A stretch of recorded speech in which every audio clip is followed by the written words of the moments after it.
properly soaked cooked millets are not hard to digest, they are slowly digestible because of the high dietary fiber content. And the second myth is millets cause thyroid problems and goitrogenic. There is no scientific evidence to prove it. Thyroid dysfunction is due to the hormonal imbalance with the many causative factors.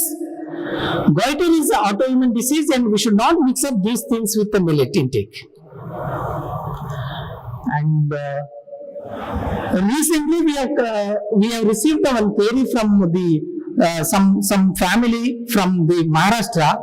The consumption of some millets may lead to the food poisoning. Their query was the kudo millet. Consumption of kudo millet causes the food poisoning. Yes, there are some scientific reports have been published already on the kudo poisoning. On the it's due to contamination of fungi, Aspergillus species, which may be infested during the post-harvesting. These fungi secrete cyclopasic acid. It's a secondary metabolite which causes hepatotoxicity and other gastrointestinal disturbances. It is nothing to do with the kudo millet or any other millet. So the fourth myth is that millets contain anti-nutrients such as phytate, tannins, polyphenols, and other digestive enzyme inhibitors, which inhibits the micronutrient absorption. But the facts are that all millet contains almost equal or low level of phytate as compared to rice and wheat. This is as per IFCT 2017.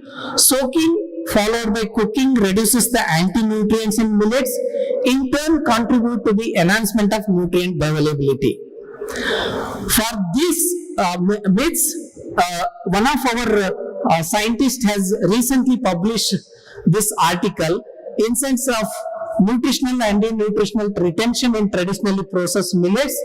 They have tested in the sorghum and pearl millet and finger millet, cooked, soaked, raw and cooked item, and they have shown that there was approximately around 60% reduction of phytic acid was observed with the traditionally cooked recipes. Now I'd like to touch upon our studies. This effect of pearl millet peanut chicky supplementation on hemoglobin improvement and gut modulation among adolescent girls, which has been funded by ICMR and ICRISAT. So we have supplemented 100 gram chicky for 90 days. We have included 138 mild moderate anemic subject. We have used the Dhanshakti variety of biofortified pearl millet variety, which has the highest iron in among all the grains, along with the zinc. There was a significant improvement of mean hemoglobin and serum ferritin levels were observed. Very soon we are going to publish the report on the gut modulation with the help of high dietary fiber in the pearl millet. So another study from ICMR funded efficacy of cooked millet diet and their effect on hemoglobin and micronutrient status among anemic women of reproductive age. This is a first of this kind. It's a cluster randomized control study which has all the components. In this study, we are doing the bioaccessibility, bioavailability, and nutritional anti-nutritional factor in the raw, soaked, and cooked recipes. So we have standardized 14 recipes. Out of 14 recipes, we have finally ended up with 11 recipes based on the feasibility at field level, and finally we are intervening, we are supplementing with the 9 recipes at welfare department hostel. So we have included 3 recipes from pearl millet item, 2 recipes from foxtail millet, and 3 recipes from ragi, that is finger millet. So we will be doing the anthropometric body composition and serum iron status, and along with all the micronutrients levels at baseline and end point. We have completed the 90 days. We have got very encouraging results. Soon, by June end, we are going to complete this study. Will we come up with a very good results? This study is being conducted at Telangana State Welfare Department degree hostels at Mahindra Hills, Badwell and Ibrahimpatnam, which are situated at Gadkesar. So another project which is recently funded by ICMR, effect of finger millet dietary based supplementation to improve gut microbiota among malnourished children. So, as we already know that children under 5 are die of malnutrition. Sir, you have 1 more minute. Sir, I will finish it. So it's not just malnutrition is just not food security alone. There is a significant role of gut microbiota has been reported very recently. So we want to touch upon that. We want to study the role of gut microbiota in undernutrition, and also the role of finger millet on the modulation of gut microbiota, so that the nutrient absorption assimilation will be proper in the undernourished children. So in the study we are comparing the nutritional and anti-nutritional factors on the finger millet as well as the wheat based products, and we are doing the gut microbiota as well as the host inflammatory markers along with the anthropometry measurements. With this, sharing my experience, I would like to thank you for the organization once again. Thank you. Thank you so much, Dr. Devraj. I think this was a very holistic presentation covering all aspects of health benefits and the future, and I think our audience have got an insight as to what goes on behind in terms of science and what should actually happen with the products which are in the market. So this is something which again we look forward. Again, I would say the industry also has to push this. This is very important because SHM is here. This is the right opportunity for us as scientists to tell them we need your support, because the work has been done, but then beyond that, industry has to also make sure that this is mainstream into the industry, becomes a regular test, for example, glycemic index, or even for gut microbiome. So this should be adopted as regular tests. Then only the consumer is going to benefit, the industry is going to benefit, and the farmer is going to benefit. So thank you so much. Excellent presentation. And now I invite Mr. Binu Cherian, who is a country manager, India Harvest Plus. Binu Cherian is under the global program Agriculture Nutrition for Health of the consultative CGIAR that develops and deploys biofortified staples across the globe, Asia, Africa, and Latin America. Harvest Plus improves nutrition and public health by developing and promoting biofortified crops, and more than 89 million people grow and consume biofortified crops globally. He provides strategic leadership to facilitate and effectively introduce, deliver, and consumer acceptance of biofortified crops in the country to make a measurable health impact. He manages cross-discipline leadership for the integration of research, product commercialization, product development of biofortified staple food crops, testing and evaluation of new varieties, specifically of iron, pearl millet, and zinc wheat product commercialization, delivery through a private-public partnership, market linkages, developing market strategies, key partnerships for biofortified crops in India. He is actively involved in building visibility and promoting biofortification in the country and the region in the field of agriculture and nutrition. He has successfully developed partnership platforms with public and private institutions to scale biofortified crops to reach the farmers. I think this is one of the most important steps, is to scale and reach the farmers and the consumers. This is something which Binu has been championing for.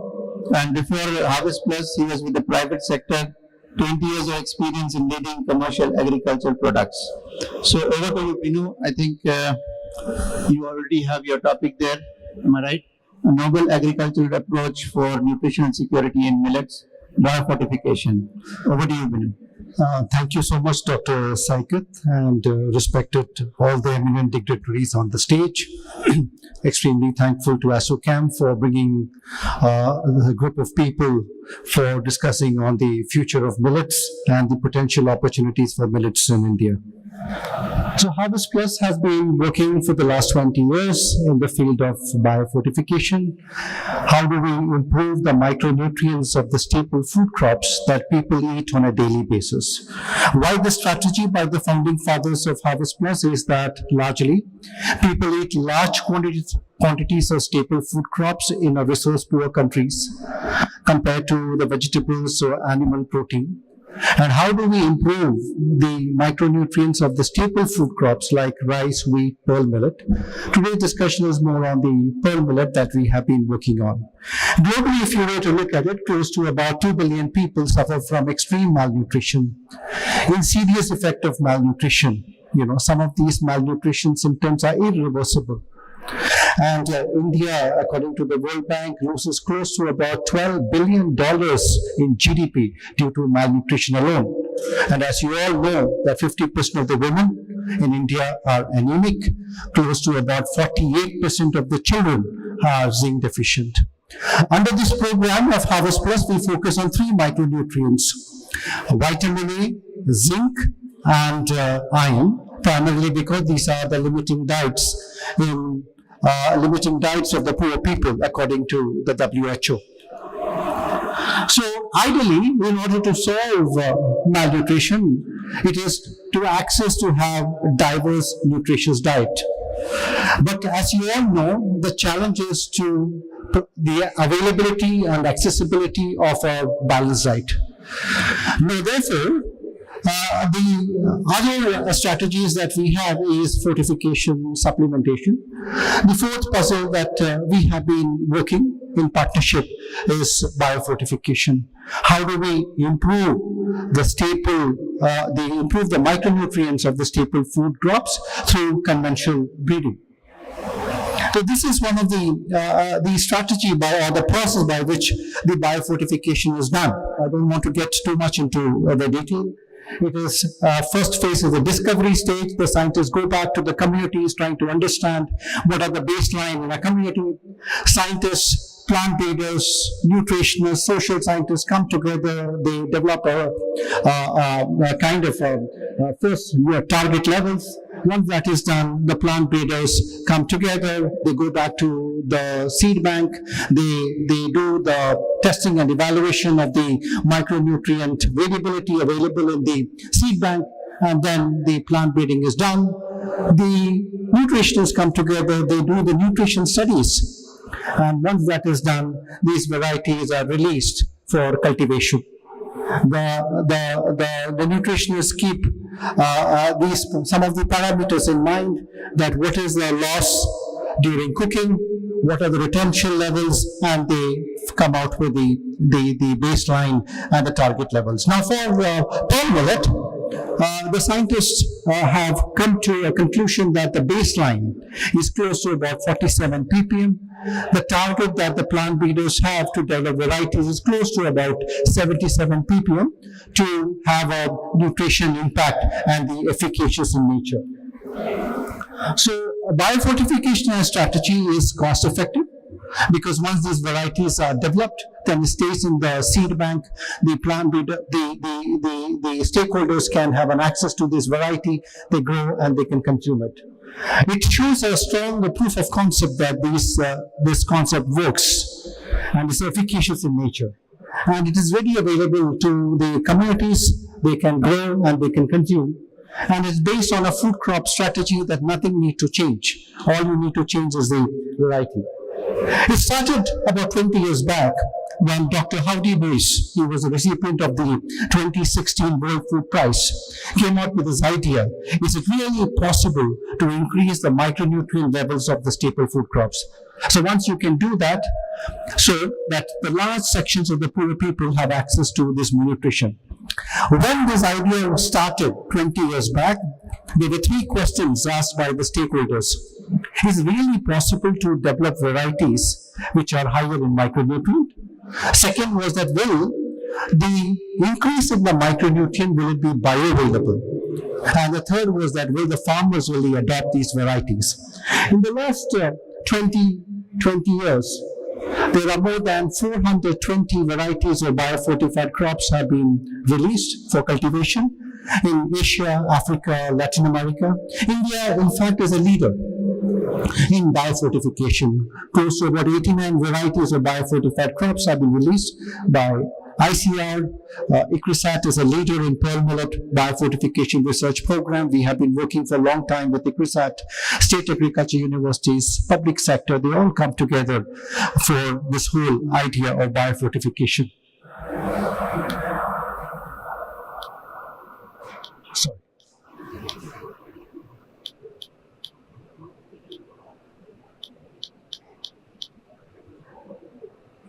Just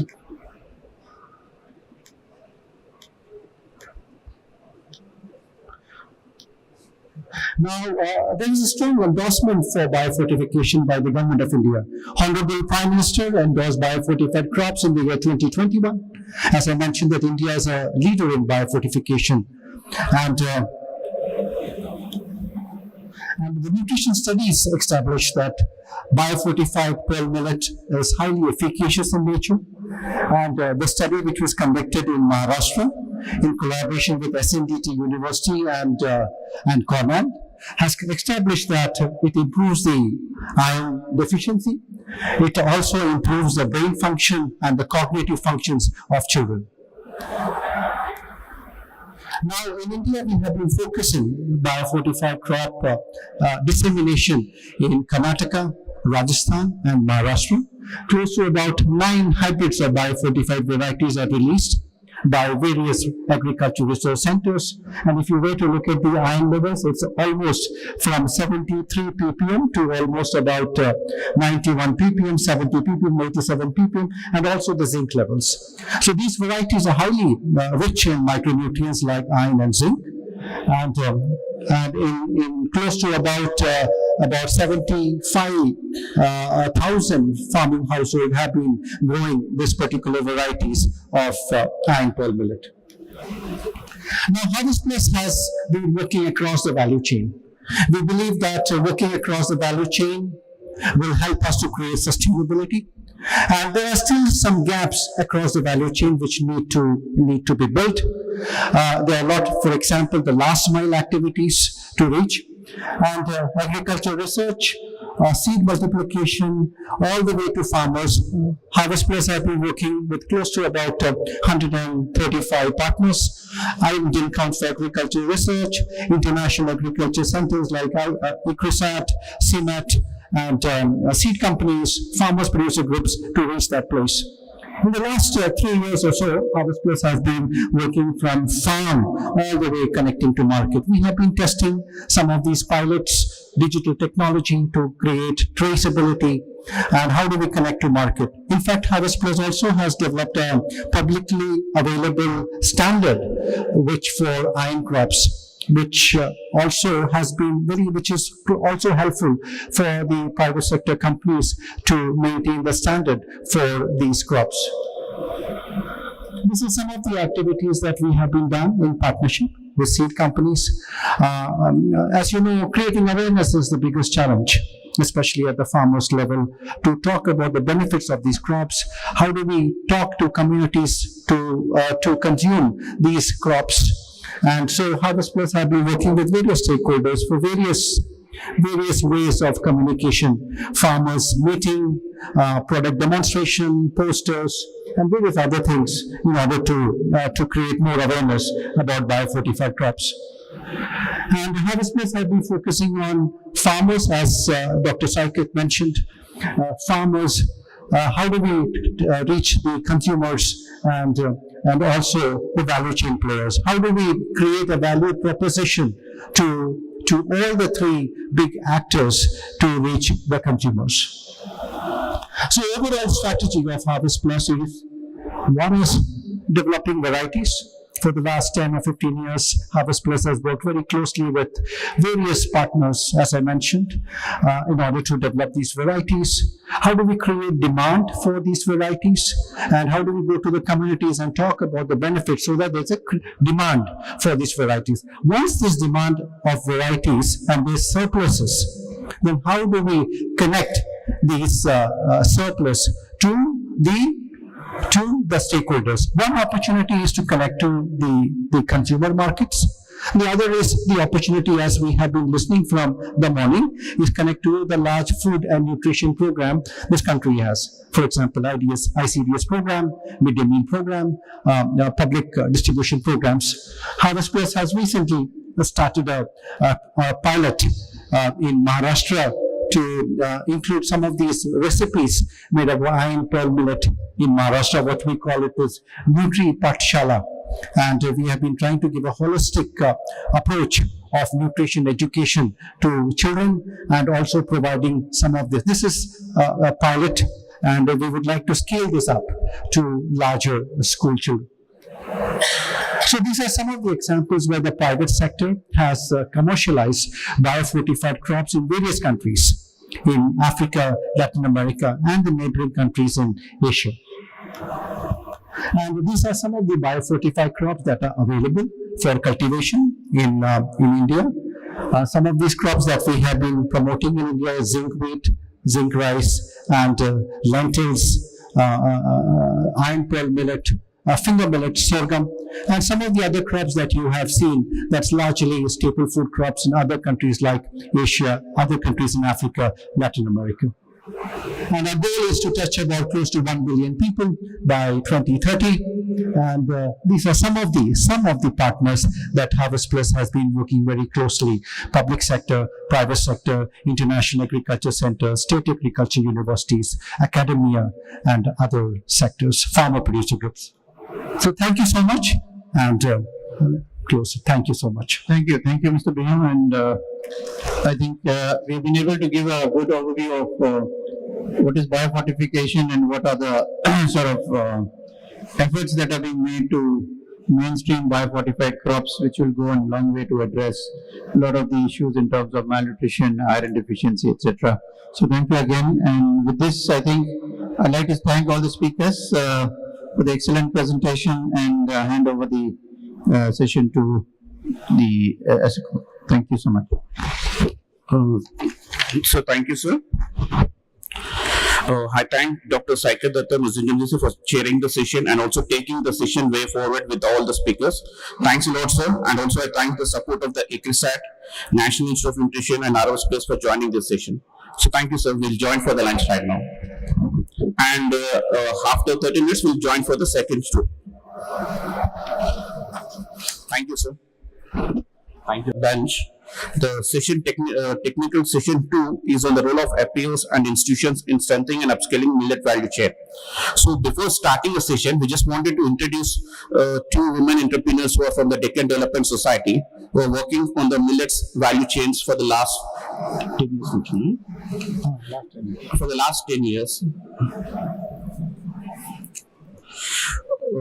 We kindly request Muglama and Lakshma Garu from Deccan Development Society to just speak a word for the same. For a minute. Thank you.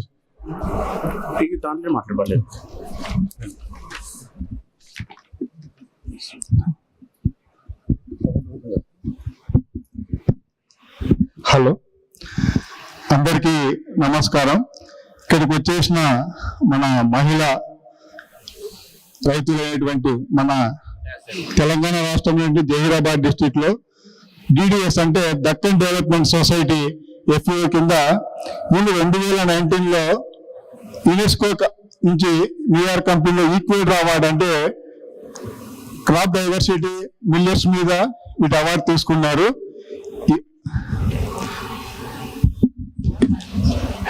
అందరికీ ఆహ్వానం. అందరూ పెద్దగా చదువుకున్న వాళ్ళు, బాగా చదువుకున్న వాళ్ళు ఉన్నారు.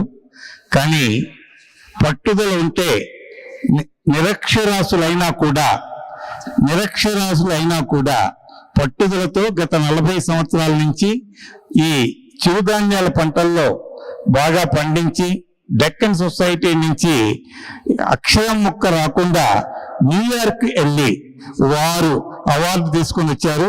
వారికి మన మొగలమ్మ గారికి, లక్ష్మమ్మ గారికి ప్రత్యేకమైనటువంటి అభినందనలు తెలియజేయాలి.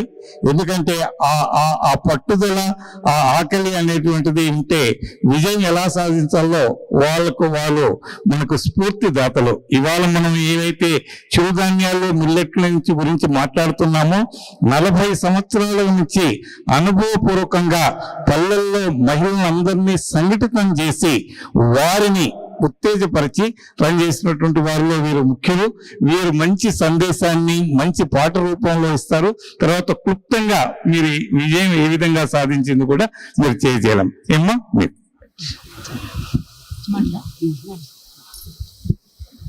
అందరికీ నమస్కారము. పెద్దలకు, వీడియో మిత్రులకు, సార్లకు, మాతోటున్న సహోదరులకు, మేడంలకు అందరికీ కూడా నమస్కారము. మాది డెక్కన్ డెవలప్మెంట్ సొసైటీ డిడిఎస్. మేము చదువురాని ఆడళ్ళం, మహిళలము అయినప్పటికీ మాకు డిడిఎస్ తోడుగా ఉండి, మా సతీష్ సార్ డైరెక్టరు ఒక 8 రోజుల్లో చనిపోయి, ఆయన మా అటువంటి మహిళలకు, రైతులకు, ఆడబిడ్డలకు చాలా చాలా చాలా ముందుకు తీసుకొచ్చిండు. ఆయన ఈరోజు మా మధ్యలో లేడు కాబట్టి మాకు చాలా బాధగా ఉంది. అయితే చదువురానులకు మీడియా, వ్యవసాయం, విత్తనాలు, ధైర్యం, పాటలు, మాలో ఏది ఉన్నదో ఆడవాళ్ళ లోపల అవన్నీ కూడా సార్ మాకు చాలా చాలా ముందుకు తీసుకొచ్చిండు ఆయన. ఎందుకంటే చదువురాని వాళ్ళము, విద్య లేని వాళ్ళము, ఎంత జ్ఞానం లేని వాళ్ళం అయినప్పటికీ కూడా ఆయన మాకు ఒక దేవునిలాగా మా జ్ఞానము పంచిపిచ్చిండు. ఆయన లీగల్ మీటింగ్లు, ఆరోగ్యం మీటింగ్లు, వ్యవసాయం గురించి, ఆర్గానిక్ రైతులు, ఇట్లా చాలా ఎన్నో రకాలుగా 100 రకాల పనులు మాకు నేర్పించిండు.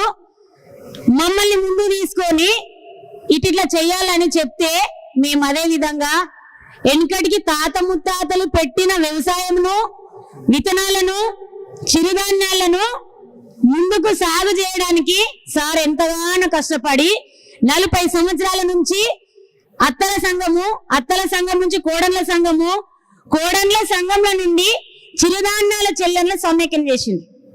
చిరుధాన్యాల చెల్లెన్ల సమైక్యల 5,000 మంది మీద నన్ను, ఎలాంటి చదువురాందాన్ని 5,000 మంది మీద నన్ను ప్రెసిడెంట్ ఎన్నుకున్నారు.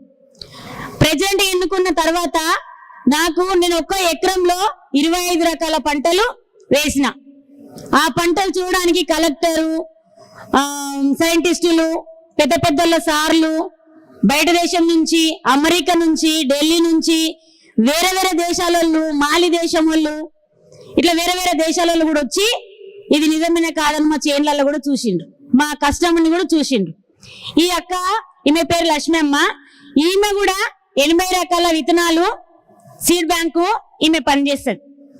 మా అటువంటి చిన్నోళ్ళకందరికీ ఈ విధంగా విత్తనాలు దాచిపెట్టాలి, ఈ విధంగా పంటలు వేయాలి, ఈ విత్తనాలు పురుగు పట్టకుండా గ్యారంటీగా మన విత్తనాలు మనకు ఎట్లా మొలుస్తాయి, మన విత్తనాలు మనకు గ్యారంటీ ఉంటాయని ఈమె కూడా చిన్న వయసులో కూడా చాలా మంచిగా చెప్తాను అన్నట్టు. ఈమె కూడా విత్తనాల మీద హైదరాబాద్ లో అవార్డు వచ్చింది. మళ్ళా మాకు 2018లో నారీ శక్తి అవార్డు నాకు ఢిల్లీలో వచ్చింది. నారీ శక్తి అవార్డు తీసుకోవడానికి నేను వెళ్ళినా, అప్పుడు ఆయన నాకు ఏం చదువు రాదు, ఏం రాదు, ఒక ఆధార్ కార్డు మాత్రమే తీసుకొని వెళ్ళినప్పటికీ మా సార్ చెప్పిండు, ఏదైతే నువ్వు రైతువో నువ్వు రైతులాగానే ఉండాలి, ఏ పట్టు చీరలు కట్టొద్దు అని. ఒక చిరుధాన్యాలు, జొన్నెన్ను, సజ్జెన్ను, సామ, ఇట్లన్నీ ఎన్నులు నా చీర పైన ఉండే. నేను నారీ శక్తి అవార్డు తీసుకోవడానికి వెళ్ళినప్పుడు వాళ్ళు 3 గంటలు ట్రైనింగ్ ఇచ్చిండ్రు. ట్రైనింగ్ ఇచ్చితే నేర్చుకొని వెళ్ళినప్పటికీ నరేంద్ర మోడీ సార్ అన్నాడు, ఏంటి అందరూ ఒక తీరు, నీ మొక్క ఆమె ఇట్లుంది, ఆమెను అడగండి అని అంటే భయం వేసింది, ఇస్తాడా ఇయ్యడా ఇట్లా చెప్తున్నాను భయం వేసింది. భయం వేస్తే అమ్మ నీకు ఒక ప్రశ్న అడగాలని మేనకా గాంధీతో చెప్పిపిస్తే అమ్మ నువ్వు ఆగు అంటే ఆగినా. మీరు ఇట్లా ఎందుకు ధరించుకున్నారు అని అంటే, సార్ మేము పంటలు ఇవే పండిస్తాము, తిండి ఇవే తింటాము, వ్యవసాయం చేస్తాము, నా పైన కూడా ఇదే ధరించుకున్నా అంటే, మీరు మా ఇంట్లో వచ్చి మాతోటి ఒక రోజు ఉండి భోజనం చేయాలని నరేంద్ర మోడీ సార్ కూడా చెప్పిండు. వెళ్ళి అవార్డు తీసుకున్నాము. ఈక్వేటర్ అవార్డు కూడా న్యూయార్క్ లో తీసుకున్నాము. లక్ష్మక్క నేను ఇద్దరం కలిసి వెళ్ళినాం. ఒక చిన్న పాట పాడతాం విత్తనాల మీద, 2 నిమిషాలు పాడతాం, ఎక్కువ టైం తీసుకోము. రోని బని కార్తిలా నబి అల్లా ఏమేమి వెడుదమే నబి అల్లా ఏమేమి వెడుదమే నబి అల్లా రోని బని కార్తిలా నబి అల్లా కొర్రలు నువ్వులే నబి అల్లా కొర్రలు నువ్వులే నబి అల్లా మేమైనా వెడుతమే నబి అల్లా మేమైనా వెడుతమే నబి అల్లా ఆంగము కార్తిలా నబి అల్లా ఏమేమి వెడుదమే నబి అల్లా ఏమేమి వెడుదమే నబి అల్లా మిరుగము కార్తిలా నబి అల్లా పచ్చజొన్నలు వెడుదమే నబి అల్లా పచ్చజొన్నలు వెడుదమే నబి అల్లా మేమైనా వెడుతమే నబి అల్లా మేమైనా వెడుతమే నబి అల్లా ఆరిద్ర కార్తిలా నబి అల్లా ఏమేమి వెడుదమే నబి అల్లా ఏమేమి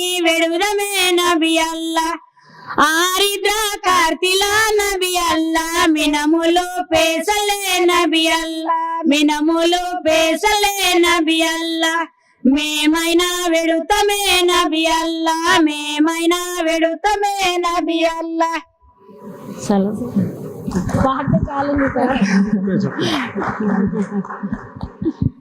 ఇలాంటి చిన్న అవకాశం ఇచ్చినందుకు కోరమండల్ వారికి అందరికీ థ్యాంక్ యూ అండి.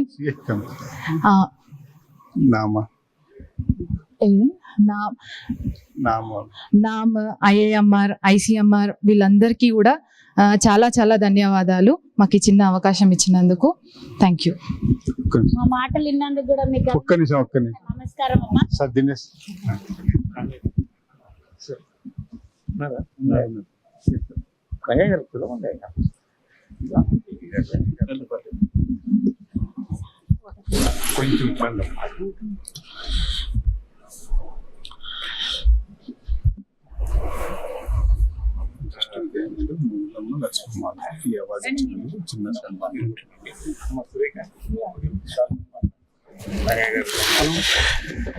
చాలా అంటే చాలా బాగుందండి. మీరు చేసిన గుడ్ వర్క్ కి it's amazing thing.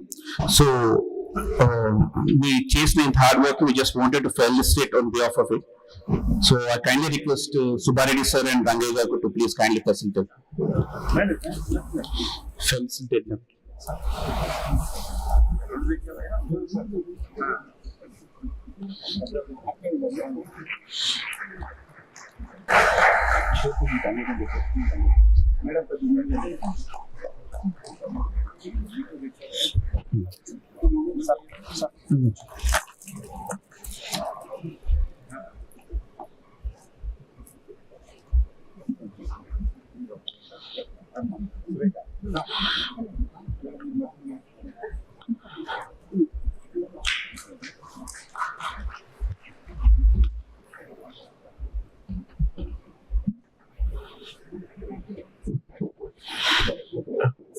Thank you, sir. Thank you, Dr. Rangay garu and Dr. Subbareddy sir. KVK scientist parent madam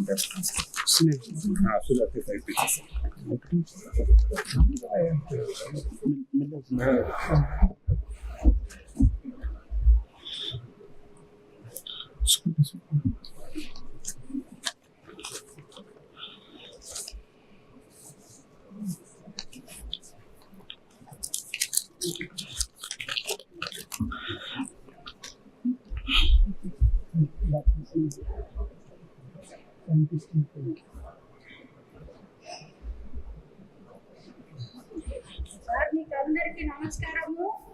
ఏంటంటే ఈ చిరుధాన్యాలు ఈ ఏడు మనము గవర్నమెంట్ అందరూ గుర్తించినందుకు ఈ పంట ఎక్కడనే పండియాలి, అందరూ దీన్ని ముందరికి తీసుకుపోవాలి.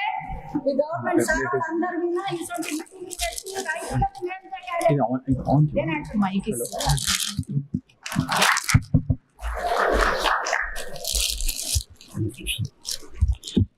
Thank you.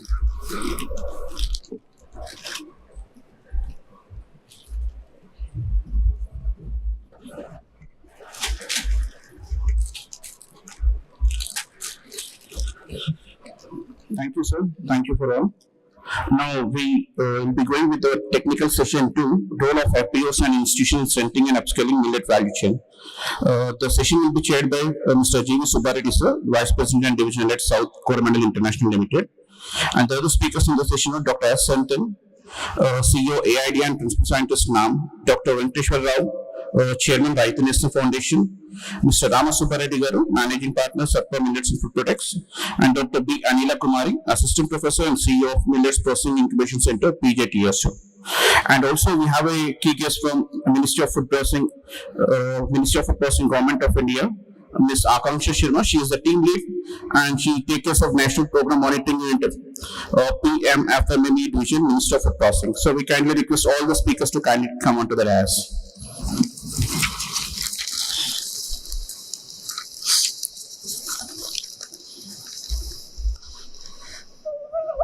Our session chairman, Mr. G.V. Subbareddy, sir, who is well known to everyone, Vice President and Division Head, South Coromandel International Limited. Sir started his career in Coromandel International Limited in 1982, and he now is one of the key persons in Coromandel taking care of the state of Telangana and Andhra Pradesh. I hand over the session to Subbareddy, sir. He might.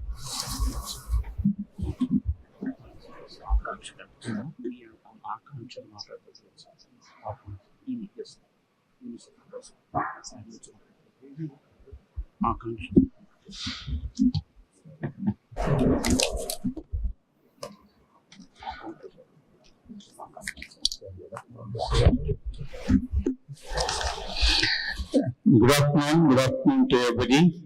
And post-lunch session, anyhow, it would be difficult. We don't allow the participants to have a nap. Definitely, we can assure, because we do have the eminent speakers in our panel. Now and then, I will also be speaking in Telugu, because many of the participants and some of the farmers, they will understand only in Telugu. Whenever you speak some of the people in English, I will try to translate Telugu. The main purpose of today's this thing is, whenever you go to the farmers, the first question they ask us, everybody is asking us to produce the more millets. If I produce my millet, where I to sell? Why I should produce more when I don't get the one of the solution what has been identified is the farmer producing organization. రైతులందరూ కూడా కలిసి సమిష్టిగా వచ్చేసి రైతు ఉత్పత్తిదారుల సంఘం ద్వారాగైనా చేసుకున్నట్లుగానైతే అటు వినియోగదారుడికి ఇటు ఉత్పత్తిదారులకి ఇద్దరికి కూడా దానివల్ల మంచి లాభం కలుగుతుందని, మరి ఈ ఉత్పత్తిదారు సంఘాల్లో ఉండేటువంటి దానివల్ల వచ్చేటువంటి లాభాలు, ఈ మొదలుపెట్టినప్పుడు వచ్చేటువంటి బాలారిస్టులు, what are all the initial kickbacks there, how to overcome. We have a very eminent panelists with us. First, I will start from Dr. Santil. He is an eminent scientist, worked for a long time in different institutions. Manager నుండి ఇప్పుడు నామ్లో work చేస్తున్నారు. వారి యొక్క ప్రత్యేకత ఏంటంటే his specialization is to encourage the young energetic entrepreneurs, and he is hosting lot of he the guru for the startups in the millets. నా పక్కన ఉన్నటువంటి వారు వెంకటేశ్వరరావు గారు, పాపులర్లీ నోన్ యాజ్ రైతు నేస్తం వెంకటేశ్వరరావు గారు.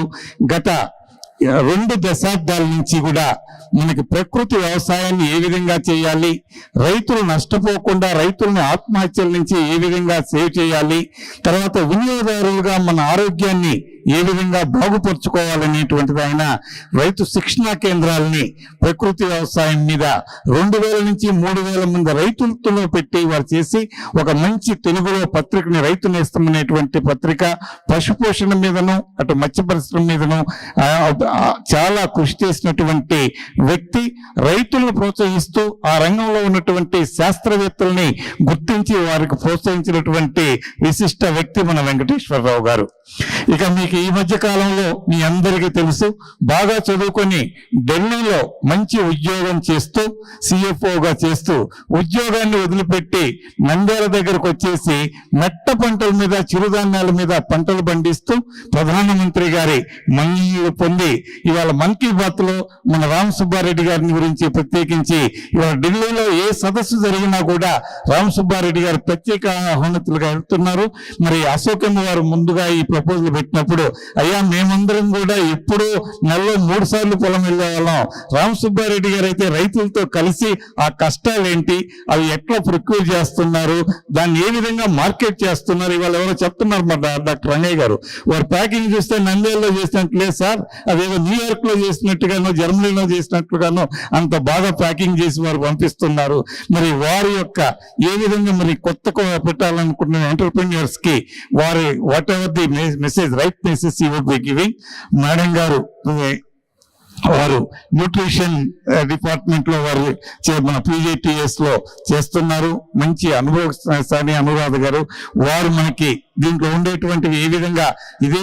తర్వాత వారు ట్రైబల్ ఏరియాలో వారితోటి ట్రైబల్ ఉమెన్స్ తోటి గిరిజన ఉమెన్స్ స్త్రీలతోటి వారు ఎంకరేజ్ చేసి వారు చేశారు. ప్రత్యేక అతిథి madam, she has come from Delhi, food processing industry నుంచి మనకి ఏం కావాలనేటువంటి దానికి she will represent on the behalf of all of our sent to the central government what ever the help the startups or the farmers need in promoting the millets. She would be some, ma'am, we all thank you very much for your presence. It's a great value for the today's session. ముందుగా సెంథిల్ గారిని మరి రైతులు పండించినటువంటి పంటల్ని startup కి, రైతులకి అటు startup కంపెనీలకి అనుసంధానం చేసి రైతు పండించినటువంటి ఆ మంచి పంటల్ని వినియోగదారులకు చేర్చడంలో స్టార్టప్ రోల్ ఏంటి, వారికి ఉన్నటువంటి వారి అనుభవంలో ఏ విధంగా ఉన్నాయి, రాబోయేటువంటి యంగర్ జనరేషన్ కి వారు ఏ సజెస్ట్ చేస్తారనేది వారి నుంచి తెలుసుకుందాం. Over to doctor Senthil.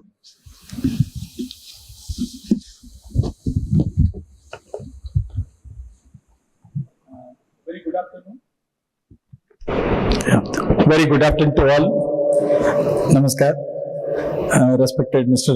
Subbareddy sir, Vice President of and Division Head for the Coromandel, and Mr.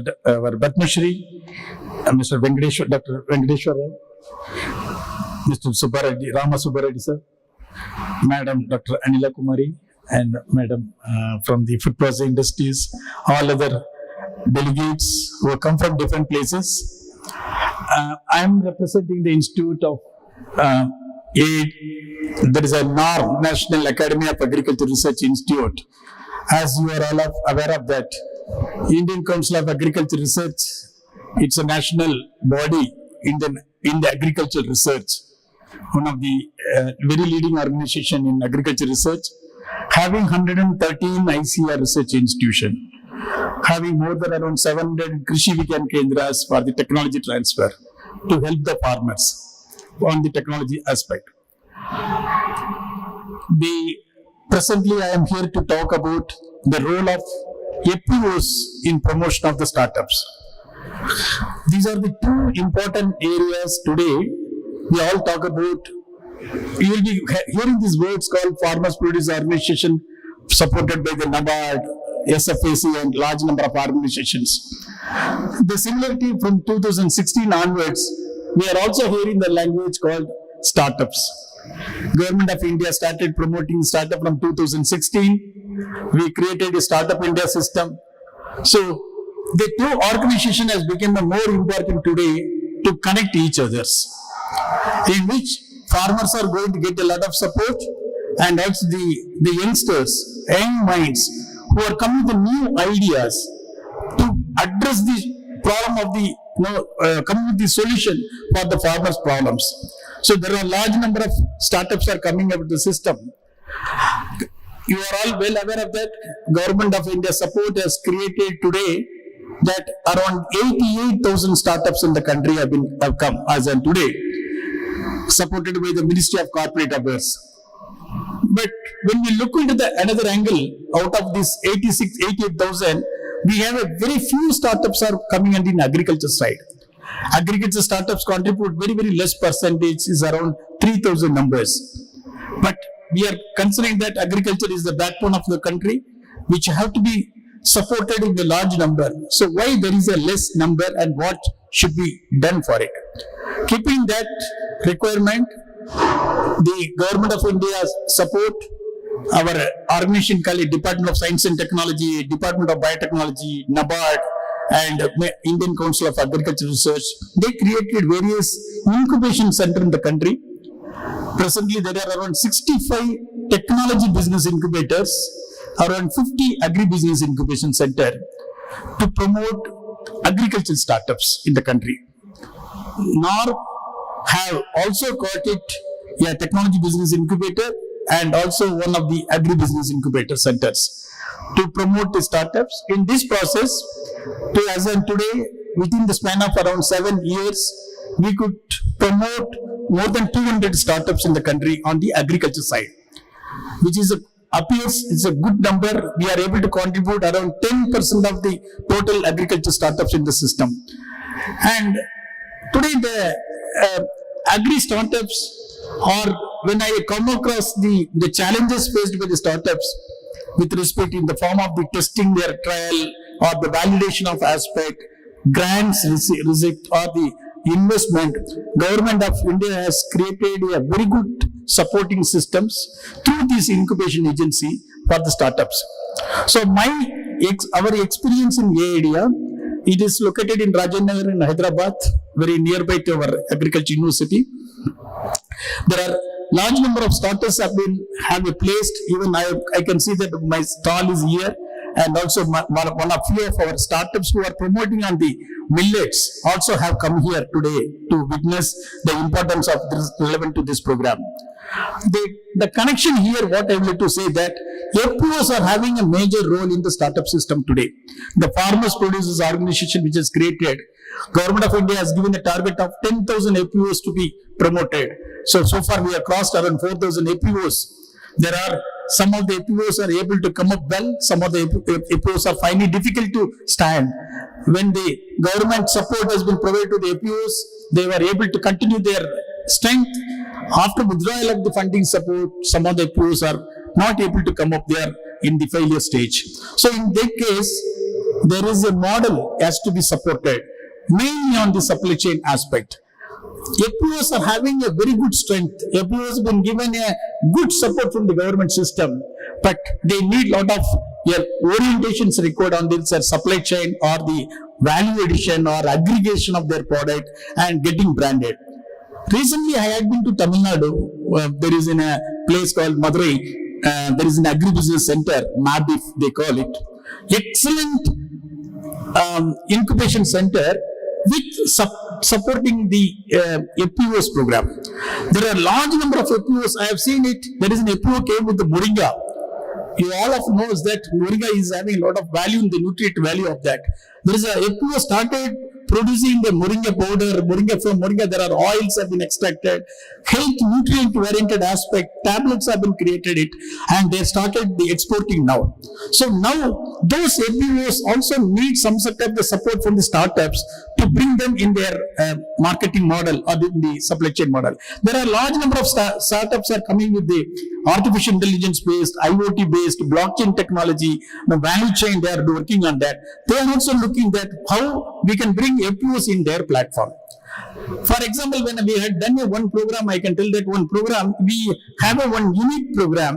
It is supported by the NABARD, that it is called immersion program. Immersion of both FPOs and startups together in a single platform. Right? Bring the FPOs of the particular commodity of aspect, get your all startups, connect each others, which help startup to market their own product. They are able to procure the raw material from the FPOs. This has become a good success of the event in the Northeast when there was a product was want to market from the Northeast region for organic product. Our startup has given a larger quantity of intake from the farmers of it. Today morning I was discussing with our State Bank of India, which is also having one of the stall here. They are also ready to connect with the farmers.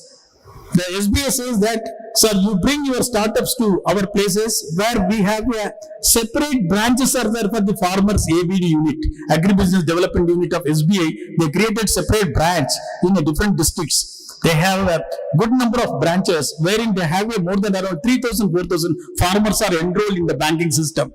They say that, sir, you bring your startups with their output of the product, and we are ready to connect with the APOs, and we are ready to give the financial support to the bankers and also financial support to the farmers who are procuring your raw material for it. So today, the promotion of startups is becoming a government also, it's creating a lot of support system, and make what I would like to finally end with the topic here, that there are both systems are parallelly running with us. Both are presently it's having a very good support from the government system, and we have to bring both the organization. FP was also one of the organizations, startup also having an organization. Both we have to bring in the same platform, which will have the mutual benefit of each one of them. So with this, the opportunity given to me, it's thank for it, and there is a good support is being extended from the different government funding agencies, and government is taking a lot of effort. Today morning, what Dr. Dayagar also might have presented from Indian Institute of Millet Research.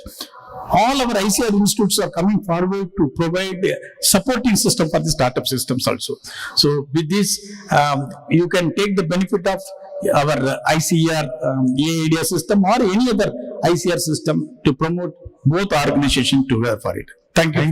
Thank you, Dr. Garu, for your highly valuable sessions. Now, the need of the hour is also how to connect the FPOs as well as the startups. Both they have the initial hiccups. Then experts like you in the institutions like NOM can take them into the lead, and there are many youngsters who has participated today. There are some former organizational groups. They have come forward. They would like to come and discuss with you and to take their FPOs into a big way. Thank you.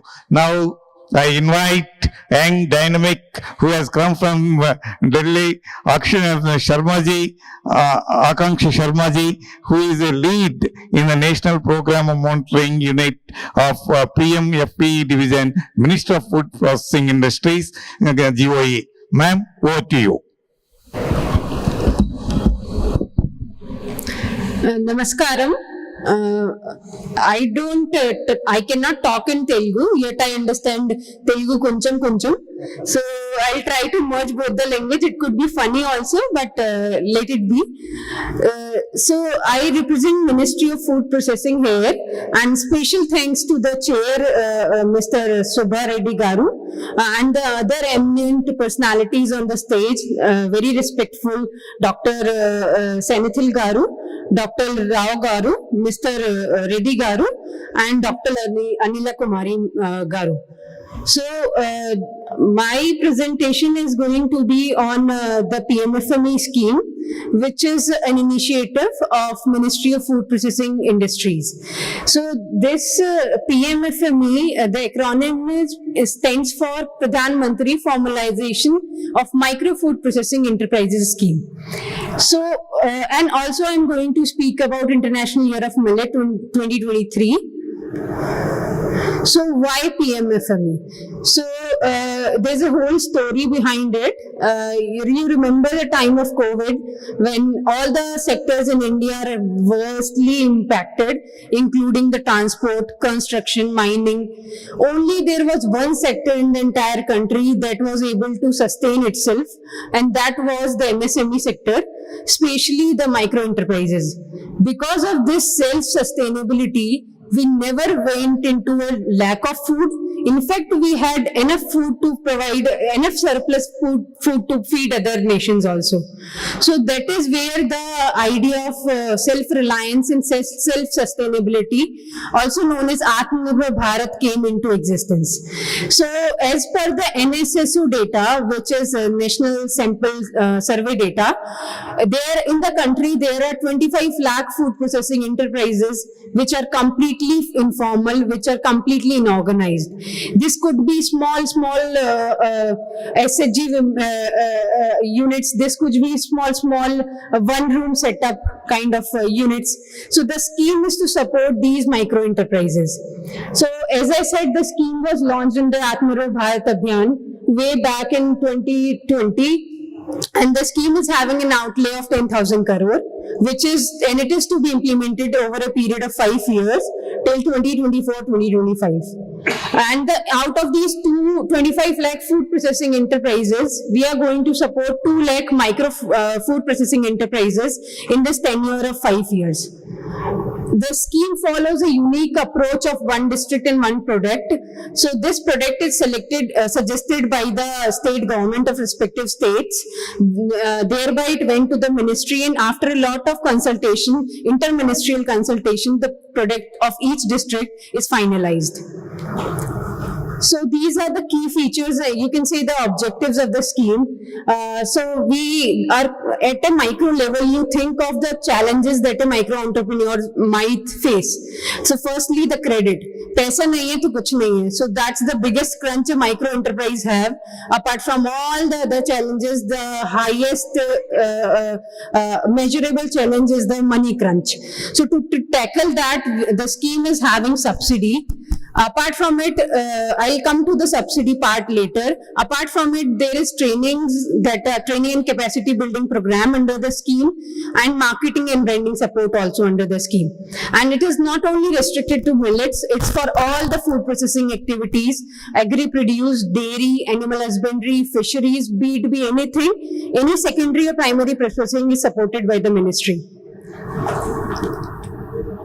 So as I explained, we are having ODOP approach, and agriculture produce like tomato, potato, kinnu, they are the examples of ODOP. And non-agri produce like dairy, poultry, meat and fisheries, hatchery, all these are also the example of ODOP. And we also have minor forest produce like amla, and there could be many others. And so this ODOP, there are 723 districts in the entire country. Against those, we are having ODOP finalized for 713 districts, and it has already been approved. Except West Bengal, which is yet to participate in the scheme. So these are the major components that the scheme holds, starting from the credit subsidy. So this is a credit-linked subsidy that is envisaged under the scheme. The subsidy is for both type of enterprises, individual also and group also. And this is for new enterprise also and existing also. So if you are a new entrepreneur and you are just thinking of processing something, then also you are applicable for the scheme. And if you are already existing and you are already having a small business or already existing business of yours, then also you are eligible in the scheme. If you are an individual, then you will be provided a credit-linked subsidy of 35% with a maximum ceiling of 10 lakh, and the eligible individuals would be proprietorship firms, individuals, partnership firms, FPO, NGOs, SHG cooperatives, private limited companies. And there is one age criteria only that exists in the scheme, that is you need to be above 18 years of age, and whereas there is no other basic educational qualification that is required, because we realize that many of the women are not that educated, yet they contribute a lot to the food processing sector. So you'll be surprised to know that this unorganized sector employs 74% of the people, out of which 1/3 are women. So to support those, this scheme is made to, we have relaxed the criteria as much as possible. And we support new as well as existing enterprises for ODOP product as well as for non-ODOP product also. For common infrastructure, we are also having a support. By common infrastructure, I mean you set up a big unit in a district and with big machineries, with higher level machineries, and you commit to share it with other public on hiring basis. So kind of an incubation center model also have. For this credit infrastructure, we are providing a credit linked grant of 35%, and here the upper ceiling is 3 crore. So from 10 lakh, the upper ceiling has been increased to 3 crore for starting up or for expansion, modernization, or kind of upgradation of the existing unit. The eligible entity under the common infrastructure would be FPO, FPC, cooperatives, SHG federations, and government agencies. Private players as of now are not allowed to apply for common infrastructure. And the only commitment that we need is the substantial capacity of the facility is being used by other units or by public on hiring basis. And there is no minimum turnover, no minimum experience limit also. Apart from the financial part, we are having other components like the capacity building program that we have under our scheme. So we are having two types of training: food entrepreneurship, food processing and entrepreneurship development program. Under this, we would be teaching two types of things. One is the technical part, that what to make, how to sell in the market, all the FSSAI guidelines, how to get a license, how to get a registration, how to maintain the basic hygiene. So all these things would be the technical would be the part of the technical training. And we also have entrepreneurship development program. We also want you people to be the entrepreneurs, so you need to learn few entrepreneurial skills like leadership skills or basic accounting, financial literacy. So all these would be taught under this program. We also have 760 product training modules developed, which were developed by NIFTM Thanjavur and NIFTM Kundli. Both the institutes are autonomous body under Ministry of Food Processing. And we realized that these micro enterprises could be illiterate, they could be at very ground level. So we have a concept of hand-holding support, where we have given one resource to each district. So this resource is called DRP, which stands for District Resource Person. So they are there to provide support in applying under the scheme. Everything is online, nothing is physical. Only the bank part, the bank linkage is physical. Rest all the things could be done online. So we are having district resource person, and their details are available on the website with their phone numbers and email IDs. So you can contact your district resource person. Then the marketing and branding support. So this component is only for the groups. That means the FPO, SHG cooperatives or an SPV. And this support is up to 50% as in grant from the Government of India. And the areas that are covered in the marketing and branding is product standardization, trademark registration, market study, packaging material, warehouse rental agreements, and other similar things. So the thing is, we realize that even when a person is having money, even when a person is having the technical know-how, still he is not able to sell the product in the market. So that kind of demand need to be generated, and also they need to be taught about these marketing skills. And packaging also. You know, packaging, a good, nice packaging is a silent salesman. So that thing need to be kept in mind. And we also follow the convergence approach. That means we don't want to work in silo. We have already signed MOUs with other ministries like Ministry of Rural Development, Urban Affairs, Tribal Affairs, NCDC, TriFed, NEFED, NSFDC, and NSTFDC. So with the MORD and with Ministry of Housing and Urban Affairs, they are having urban SHGs as well as rural SHGs. So we provide seed capital to urban and rural SHGs. So it is provided at a rate of 40,000 per SHG member. So every SHG could apply for it, which is engaged in food processing, and each member would be getting 40,000 rupees. So suppose there are 10 members in an SHG, so it would be 40,000 into 10. Then we also have interest subvention and top-up convergence with schemes like AIF, Agriculture Infrastructure Fund, and schemes like AHIDF, Animal Husbandry Infrastructure Development Fund. And we are supporting NSFDC and NSTFDC for SC and ST category interest subvention. And we have also worked with FSSAI for guidelines and all those standards. And we work with Ministry of Fisheries and Dairy for product-specific technology development, and APIDA also. So this is only for the picture of millet I want to give. So we are having millet in 19 districts as an ODOP.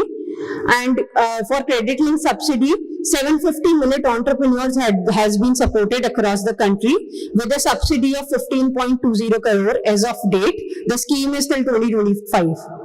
out of which 70 entrepreneurs belongs to Telangana itself. Seed capital support of rupees 308 crore has been released for more than 95,000 SHG members across the country. We are having 17 incubation centers across the country which are having millet processing lines, and 3 are in Telangana. Out of these 3, 1 is having millet processing line, that is PGTSAU Hyderabad. We also have 3 brands which we have supported, 3 millet brands, Somdana, Bhimthadi and Sini. We also are taking joint interventions with APEDA for facilitating export, and we are also doing a survey to get those export potential areas. So these are the activities that are lined up for International Year of Millet. So as you know, the aim of International Year of Millet to make India a hub of millet. So in production and productivity, we are still better than the other countries, but when it comes to processing, we almost stand negligible. So we need to increase that processing part, because millet is the future. It's a crop requiring less input, least water, and it is having most of the health benefits. So focusing on that, India need to be the nutrition hub in the next 5-10 years. So we are celebrating this International Year of Millet. So there is by the ministry, these are the flagship programs by the Ministry of Food Processing. So there is one World Food India program in November, which is proposed to be inaugurated by the Honorable Prime Minister, and the dates are 3rd to 5th November. It is to be held in Pragati Maidan, New Delhi. We also have millet events in 30 districts of 20 states. One such event is going to happen tomorrow in Mahbubnagar, Telangana, and we are having other district event lines up. So in this event, we'll be having technical sessions, buyer-seller meets, B2B meets, cultural activities, live cooking demonstration, and free of cost stalls. So you must visit this Mahbubnagar program tomorrow. And we also have Northeast Food Event, which is going to happen in the last of this month in Northeast in Guwahati, Assam. And there is launch of incubation center. So many millet incubation centers are going to be launched in this year by the ministry. And there is one research and development. We have also funded one research and development project to ICMR, IAMR, which aims to launch 5 RTE and RTC millet products and 6 composite millet products, and develop retrofitting advanced machinery for processing of millet. And there would be inauguration of upgraded laboratories for millet research. So these are 30 millet fair cum exhibitions that are going to be held in 30 districts of 20 states. So almost we have covered the entire India.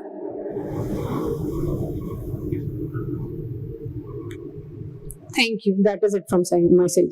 Thank you, Ma. Thanks a lot for your encouragement, and we are very happy that the uneducated tribal women, individual farmers, FPOs, you are encouraging everybody. Now there would be many applications to you, Ma, from our side to encourage, and we are happy. 2 major events are taking place in Telangana tomorrow, as you said, in Mahbubnagar, and then also in Ashfabad district. The other one at Nandyala, where from Subbareddy belongs to it. Many of our youngsters, we also will visit. We only request, to whenever the people come, the process should be little bit speedy. They should not get discouraged. As you rightly said, hand-holding, because sometimes where to go to approach, if you ask them to come 4-5 times again, the difficulties. Kindly take those small steps to encourage this thing, and we are also thankful to the central government for taking up this millets mission during this year. Thank you very much, Ma. Now I request Ma Venkateswara Garni, ఎందుకంటే వారి అనుభవాల్ని క్లుప్తంగా 10 నిమిషాల్లో share చేసుకోమని. రైతులకి 10 నిమిషాలు ఏంటి sir, ఎక్కువ టైం.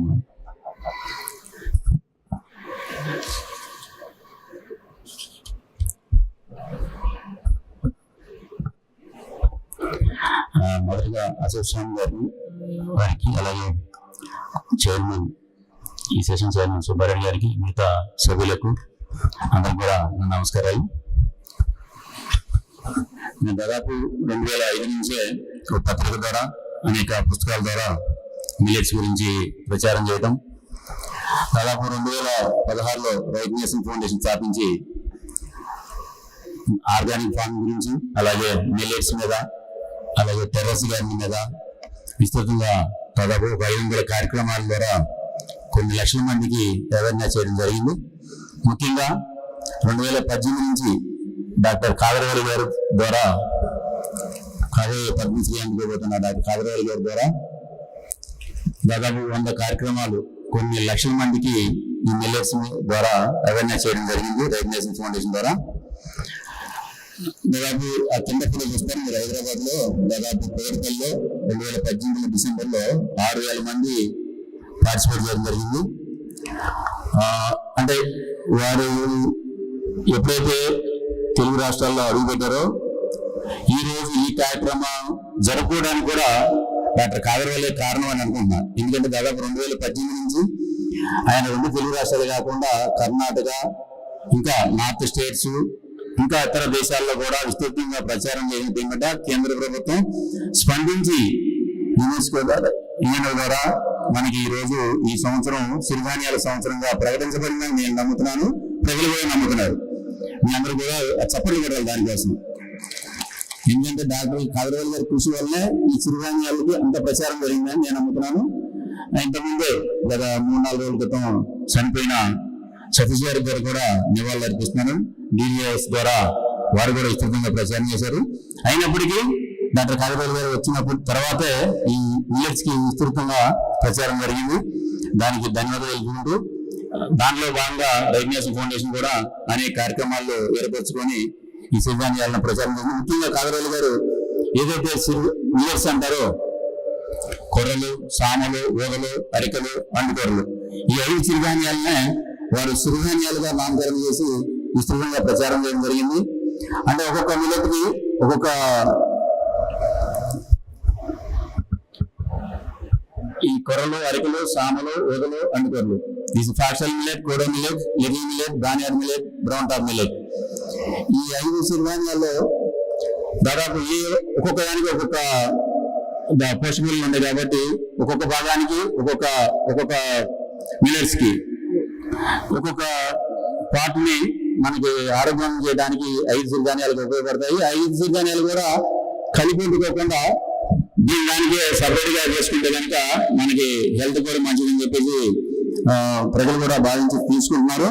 ముఖ్యంగా దీంట్లో చూసుకుంటే కొరల్లో మనకి ఫైబర్ 8% ఉంటుంది. మనం 100 గ్రాముల ధాన్యాల్లో కనుక పీస్ ప్రకారం ఎంత చూసుకున్నట్లయితే, అట్లనే మీరు గోధుమ కానీ వరి కానీ దాదాపు 1.2% ఉంటుంది, వరి బియ్యంలో 0.2 ఉంటుంది. అందువల్ల మీకు ఫైబర్ కంటెంట్ ఎక్కువగా ఉంటుంది కాబట్టి మనకి తిన్న ఆహారంలో మిల్లెట్స్ లో మనకి స్లోగా గ్లూకోజ్ గా మారి మన బ్లడ్ లో స్లోగా జరుగుతుంది. కాబట్టి మనకి ఏదైతే షుగర్ పేషెంట్ ముఖ్యంగా కొంచెం ఈ మిల్లెట్స్ కనుక తీసుకున్నట్లయితే మనకు ఆరోగ్యానికి ఎంతో మంచిది. అదే ఈ షుగర్ లెవెల్ వల్ల కంట్రోల్ అవ్వడానికి ఈ మిల్లెట్స్ చాలా ఉపయోగపడుతుంది చెప్పేసి కొన్ని కోట్ల మంది భావిస్తూ తింటున్నారు. ఇదంతా మీరు చూస్తుంటే ప్రతి 100 గ్రాముల్లో 8 నుంచి 10 గ్రాములు ఫైబర్ ఉంటుంది. ఇవన్నీ కూడా ఈ సిరిధాన్యాలు తింటే ఏంటనే ఉపయోగం అందరికి తెలిసిందే. అంటే ఇది ఎలా వండాలి, ఎలా వాడాలి కూడా చాలా మందికి తెలియదు. ముఖ్యంగా దాదాపు 6-7 అవర్స్ మనం కొర్రలు కానీ ఏదైనా కానీ మిల్లెట్స్ నానబెట్టి మనం వండుకోవాలి. డైరెక్ట్ గా తింటే కనుక దాంట్లో ఉన్న ఫైబర్ కంటే ఏదైతే ఉందో అది కొంచెం జీర్ణ వ్యవస్థ ప్రాబ్లం కాబట్టి మినిమం 5-6 గంటలైతే నానబెట్టి ఒంటికి తగిన తిన్నట్లయితేనే మనకి జీర్ణక్రియ సక్రమంగా జరుగుతుంది. అంటే మనకి ఏ వ్యాధులు తగ్గిస్తుందనే చూసుకున్నట్లయితే మనకి ఈ పీసు పదార్థం వల్ల కొంత తగ్గుతుంది. అలాగే ఈ కొర్రలు కనుక తిన్నట్లయితే మనకి దాదాపు క్యాన్సర్ సంబంధించిన వ్యాధులు కానీ, అలాగే చర్మ రోగాలకు సంబంధించిన కానీ ఇవన్నీ కూడా ఈ కొర్రలు తినడం వల్ల మనకి తగ్గే అవకాశం ఉంది. అలాగే అండుకొర్రలు తిన్నట్లు కనుక మనకి మెదడు రక్తం కానీ, స్తనాలు కానీ, ఎముకలు కానీ, ముఖ్యంగా ఎముకలకు సంబంధించిన వ్యాధులు కనుక ఉన్నట్టుగా అండుకొర్రలు ఎక్కువగా ఫైబర్ ఎక్కువ ఉంటుంది కాబట్టి దాదాపు అండుకొర్రలో దాదాపు 7 లేయర్స్ ఉంటాయి. ఆ లేయర్స్ వలన మనకి ఫైబర్ ఎక్కువ ఉంటుంది కావాల దానివల్ల ఎముకలు సంబంధించిన వ్యాధులు కానీ తగ్గడానికి ఈ మిల్లెట్స్ చాలా ఉపయోగపడుతుందని చెప్పేసి జనం భావిస్తుంటున్నారు. ఎక్కువగా అండుకొర్రలో ఎక్కువగా డిమాండ్ ఉంది. దాదాపు 2018 చూసినట్టయితే దాదాపు కేజీ 500 రూపాయలు కూడా పెరిగింది. దానివల్ల అందరూ కూడా రైతులు అన్ని మిల్లెట్స్ పండించకుండా కేవలం అండుకొరలే పండించి కొన్ని వందల టన్నుల అండుకొరలు పండించి ఇప్పుడు కూడా స్టాక్ పెట్టుకున్నారు. ఎందుకంటే రేట్ డౌన్ అయిపోయిన తర్వాత అందరూ కూడా రైతులు ఏదైనా ధర ఉన్నప్పుడే అందరూ పండిస్తారు కాబట్టి అందువల్ల అండుకొరలు ఎక్కువగా పండించి మా అందరూ కూడా స్టాక్ ఉంచారు. ఇప్పుడు తగ్గింది రేటు. అలాగే అరికెలు కూడా మిల్లెట్, దీనివల్ల కూడా చాలా మందికి చక్కెర వ్యాధి కానీ కాలేయ వ్యాధి కానీ వీటన్నిటికీ టైఫాయిడ్ వైరస్ జ్వరాలకి ఈ అరికెల బియ్యం చాలా ఉపయోగపడతాయి. అలాగే సామల బియ్యం, ఈ సామలు కూడా థైరాయిడ్ ప్రాబ్లం ఉన్నా కానీ లేదంటే గొంతు కానీ కొన్ని క్యాన్సర్లకు కూడా ఇది బాగా ముఖ్యంగా లేడీస్ కి పీసీఓడి తగ్గించుకోవడానికి అలాగే మగవాళ్ళకి వీరికణాలు పెంచుకోవడానికి. ఎందుకంటే ఈ రోజు వరి బియ్యం గోధుమ తినడం వల్ల మగవాళ్ళ వీరికణాలు తగ్గిపోయి పిల్లలు పుట్టే అవకాశం లేదు. ఫ్యూచర్ లో జనరేషన్ లో మనకి పిల్లలు తగ్గి అంటే జనాభా తగ్గడానికి కూడా మన ఫుడ్ యొక్క హ్యాబిట్స్ కూడా ఉన్నాయని చెప్పేసి ముఖ్యంగా ఈ సాంలో బాగా పనిగా వస్తాయని చెప్పి తెలియజేస్తున్నాను. అలాగే ఊదలు కూడా గర్భాశయ క్యాన్సర్ కానీ అదే గాలి బ్యాటర్లో మూత్రాశయంలో ప్రాబ్లం కానీ ఇవన్నీ కూడా తగ్గడానికి ఈ ధాన్య మిల్లెట్స్ బాగా ఉపయోగపడుతుంది. ముఖ్యంగా ఈ మిల్లెట్స్ పండించడం ఒక ఎత్తు అయితే దాన్ని ఏ విధంగా ప్రాసెస్ చేసుకోవాలి. ఎందుకంటే ముఖ్యంగా ఈ 5 మిల్లెట్స్ దాదాపు 3 months క్రాప్, 75 days నుంచి 90 days వరకే మనకి కాల పరిమితి. ముఖ్యంగా రైతులు గుర్తుంచుకోవాల్సింది ఏంటంటే మనకి సంవత్సరానికి అది 3 నెలల పంట కాబట్టి దాదాపు 3 పంటలు పండించుకోవచ్చు. 3 పంటల్లో దాదాపు ఒక మిల్లెట్ 10 క్వింటాల వరకు పండించే అవకాశం ఉంది. అంటే ఒక కొర్రలు, సామలు, ఊదలు, అండుకొరలు ఈ 4 3 నెలల పంట. అరికెలు మాత్రం 5 months పంట. అరికెలు మాత్రం 2 పంటలు పండించుకోవచ్చు. ఈ పంటలు కూడా దాదాపు అండుకొరలు మినహాయించి మిగతా 4 పంటలు కూడా దాదాపు 10 క్వింటాలు పండే అవకాశం ఉంది. ఒక్కొక్క కిలో దాదాపు ఈ రోజు 30 రూపాయల నుంచి 35 రూపాయల దాకా రేటు పెరుగుతుంది. అదే దాదాపు 10 క్వింటాలు పండితే దాదాపు 30,000 రూపాయలు వస్తే 10,000 ఖర్చు పోయినా కానీ 20,000 రూపాయలు మిగిలే అవకాశం ఉంది. కనీసం 2 పంటలు పండించినా మనకు దాదాపు 40,000 రూపాయలు మిగిలే అవకాశం ఉంది. అయితే ముఖ్యంగా ఈ ప్రభుత్వం కూడా ఆలోచించి దీనికి ఒక ఎంఎస్పి అంటే మినిమం ప్రైస్ కనుక ఫిక్స్ చేసినట్లయితే కనీసం కిలోకి 50 రూపాయలు కనుక మనం గవర్నమెంట్ ప్రకటించినట్లయితే రైతులు కూడా ముందుకు వచ్చి సగటు మానవుడు కూడా ఈ మిల్లెట్స్ ని అందించే అవకాశం. ఎందుకంటే ఇప్పుడు పట్టణాలకు సంబంధించిన ప్రజలు మాత్రమే ఎక్కువగా మిల్లెట్ ఫుడ్ తీసుకున్నారు. అది కూడా గ్రామాల ప్రాంతాల్లో ఉన్న ప్రజలు కూడా చేరువవ్వాలి, పేద ప్రజలు చేరువవ్వాలంటే ముఖ్యంగా రైతులు ముందుకు వచ్చి పండించాలంటే వారికి మంచి రేటు కావాలి. ఆ రేటు ఉన్నప్పుడే వాళ్ళు పండించడానికి అవకాశం ఉంది. వీటిని ప్రాసెసింగ్ చేసుకోవడం అనేది చాలా పెద్ద సమస్య. ఎందుకంటే ఇప్పుడు దాదాపు 6 సంవత్సరాల నుంచి మనకి కేంద్ర ప్రభుత్వం ఇక్కడ మనకి తెలంగాణలోనే హైదరాబాద్లోనే సంస్థ పనిచేస్తుంది. కానీ ప్రాసెసింగ్ యూనిట్లు మాత్రం మనకి దగ్గర లేవు. 2 తెలుగు రాష్ట్రాల్లో కూడా చెప్పుకోదగ్గ ప్రాసెసింగ్ యూనిట్లు లేవు. ఆ ప్రాసెసింగ్ యూనిట్లు లేకపోవడం వల్ల రైతులు ముందుకు వచ్చి పండించలేకపోతున్నారు. అందువల్ల దయచేసి కేంద్ర ప్రభుత్వం కానీ రాష్ట్ర ప్రభుత్వాలు కూడా కలిసి పనిచేసి ఈ ప్రాసెసింగ్ యూనిట్లు కనుక ఎక్కువ కనుక ఇచ్చినట్లయితే కనీసం జిల్లాకి ఒకటి కనుక మనకు ప్రాసెసింగ్ యూనిట్లు ఇచ్చినట్లయితే ఎక్కువ మంది రైతులు పండించడానికి అవకాశం ఉంటుంది. ఏదైతే కేంద్ర ప్రభుత్వం మన ప్రైమ్ మినిస్టర్ మోడీ గారు డబుల్ ఇన్కమ్ కావాలి అవుతుందని చెప్పి చెప్తున్నారో దానికి మిల్లెట్ ఏదైనా ఏ పంట పండించినా దాన్ని డైరెక్ట్ గా అమ్ముకోకుండా ప్రాసెసింగ్ చేసి అమ్ముకుంటేనే రైతులు లాభం ఉంటుంది. అప్పుడే డబుల్ ఇన్కమ్ అవుతుంది. ఏదైతే ఇప్పుడు మిల్లెట్స్ మనం పండిస్తున్నారు 30 రూపాయలుగా అమ్ముతున్నారు, అదే ప్రాసెసింగ్ చేసి అమ్ముకుంటే 100 రూపాయల వరకు అమ్ముకోవచ్చు. మంచి ప్యాకింగ్ చేసుకొని మంచి బ్రాండ్ నేమ్ పెట్టుకుని లేదంటే ఒక ఎఫ్ఓ ద్వారా అమ్ముకున్నా కానీ దాదాపు డబుల్ ఇన్కమ్ వచ్చే అవకాశం ఉంది. రైతులు ఆ విధంగా ఎఫ్ఓని ఏర్పరచుకోవాలి.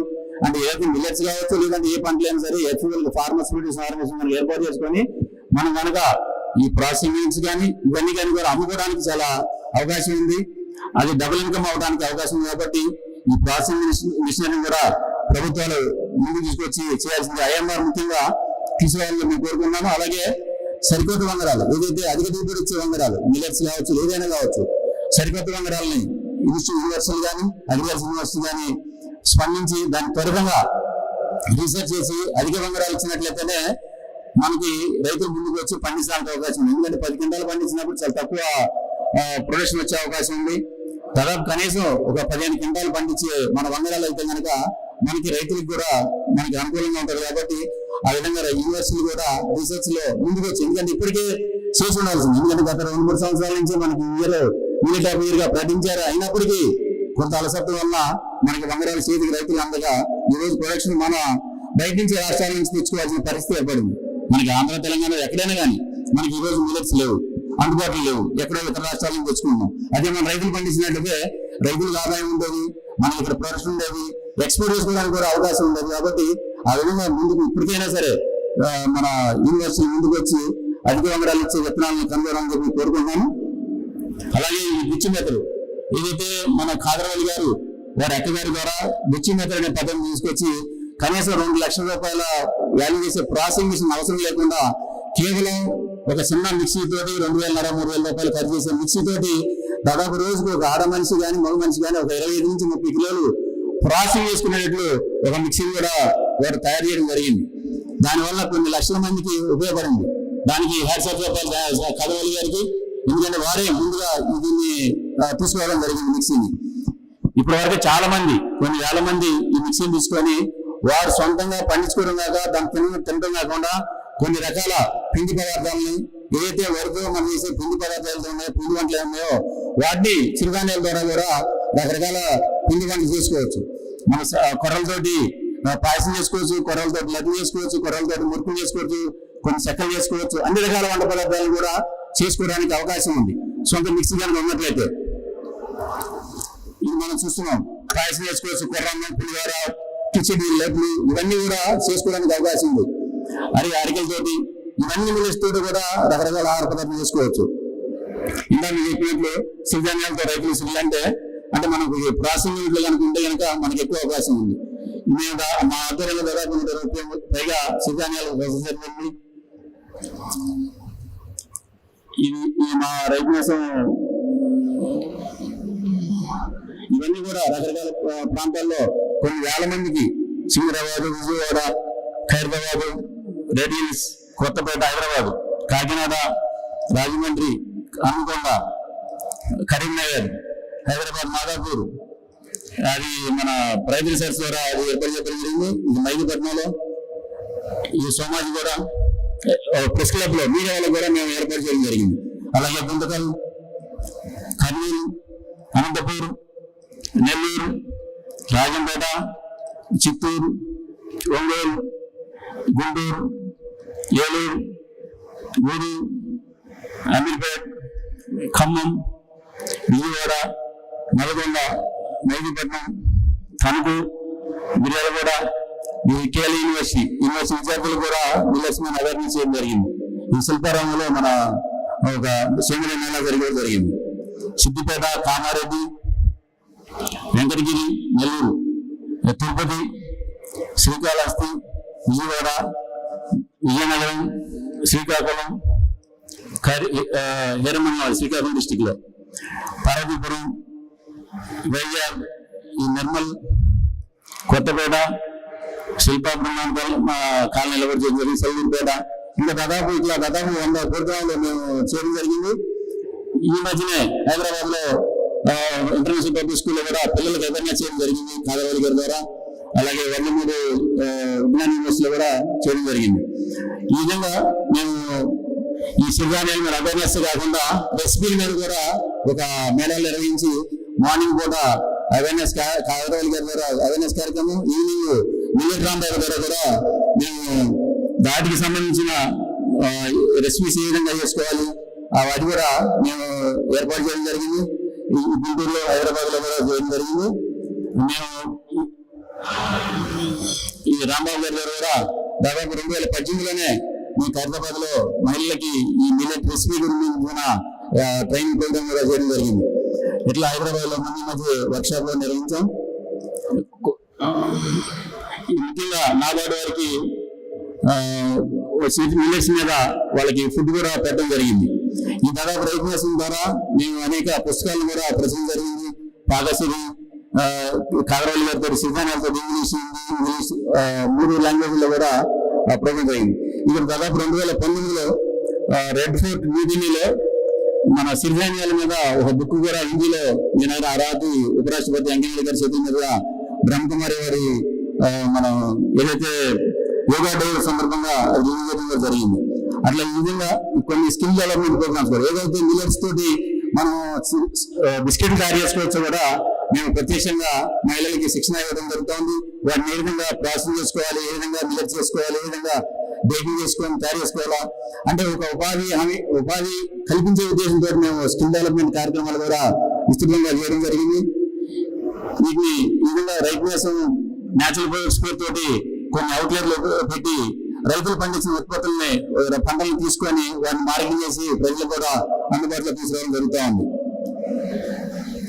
ఈ హైదరాబాద్ ఉన్న స్టోర్ కూడా ఉంది. ఈ మధ్యనే 75 అగ్రికల్చర్ ఎంటర్‌ప్రెన్యూర్ అండ్ ఇన్నోవేటివ్ నీతి ఆయోగ్ రచించిన వాళ్ళ పుస్తకంలో కూడా రైతు నేస్తం న్యాచురల్ ప్రొడక్ట్స్ గురించి ఇవ్వడం జరిగింది. సోషల్ మీడియా ద్వారా, ఫేస్బుక్ ద్వారా దాదాపు రైతు నేస్తం యూట్యూబ్ ఛానల్ ద్వారా దాదాపు 9 లక్షల మంది సబ్స్క్రైబర్స్ కూడా ఉన్నారు మాకు. ఫేస్బుక్ ద్వారా ఇవన్నీ కూడా పుస్తకాలని వీడియో ద్వారా కొన్ని వందల వీడియోలని మేము రైతు నేస్తం యూట్యూబ్ ఛానల్లో ఈ మిల్లెట్స్ కి ద్వారా వాటిని ప్రసారం చేయడం జరిగింది. ఈ వెబ్సైట్ దాదాపు www.raitnesam.in లో మీరు ఇంకా చాలా వివరాలు తెలుసుకోవచ్చు. ఇవన్నీ కూడా పేపర్ ద్వారా వచ్చింది. ఇది ఈ రైతు నేస్తం ఫౌండేషన్ ద్వారా ముఖ్యంగా రైతులకి వంగడాలు అధిక ఉత్పత్తి ఇచ్చే వంగడాలని ఏర్పాటు చేయాలి. అలాగే ప్రాసెసింగ్ యూనిట్ని ఏర్పాటు చేయాలి. వారికి మంచి మార్కెటింగ్ ఇంకా ఏదైతే ఎక్కడే ఉందో లేదంటే ఎఫ్ఏల ద్వారా వారిని ఏ విధంగా చేసుకోవాలో అవన్నీ కూడా ప్రభుత్వాలు స్పందించి ఈ ప్రోగ్రాం ద్వారా వారికి నేను ఇవన్నీ ఎంచుకున్నాను.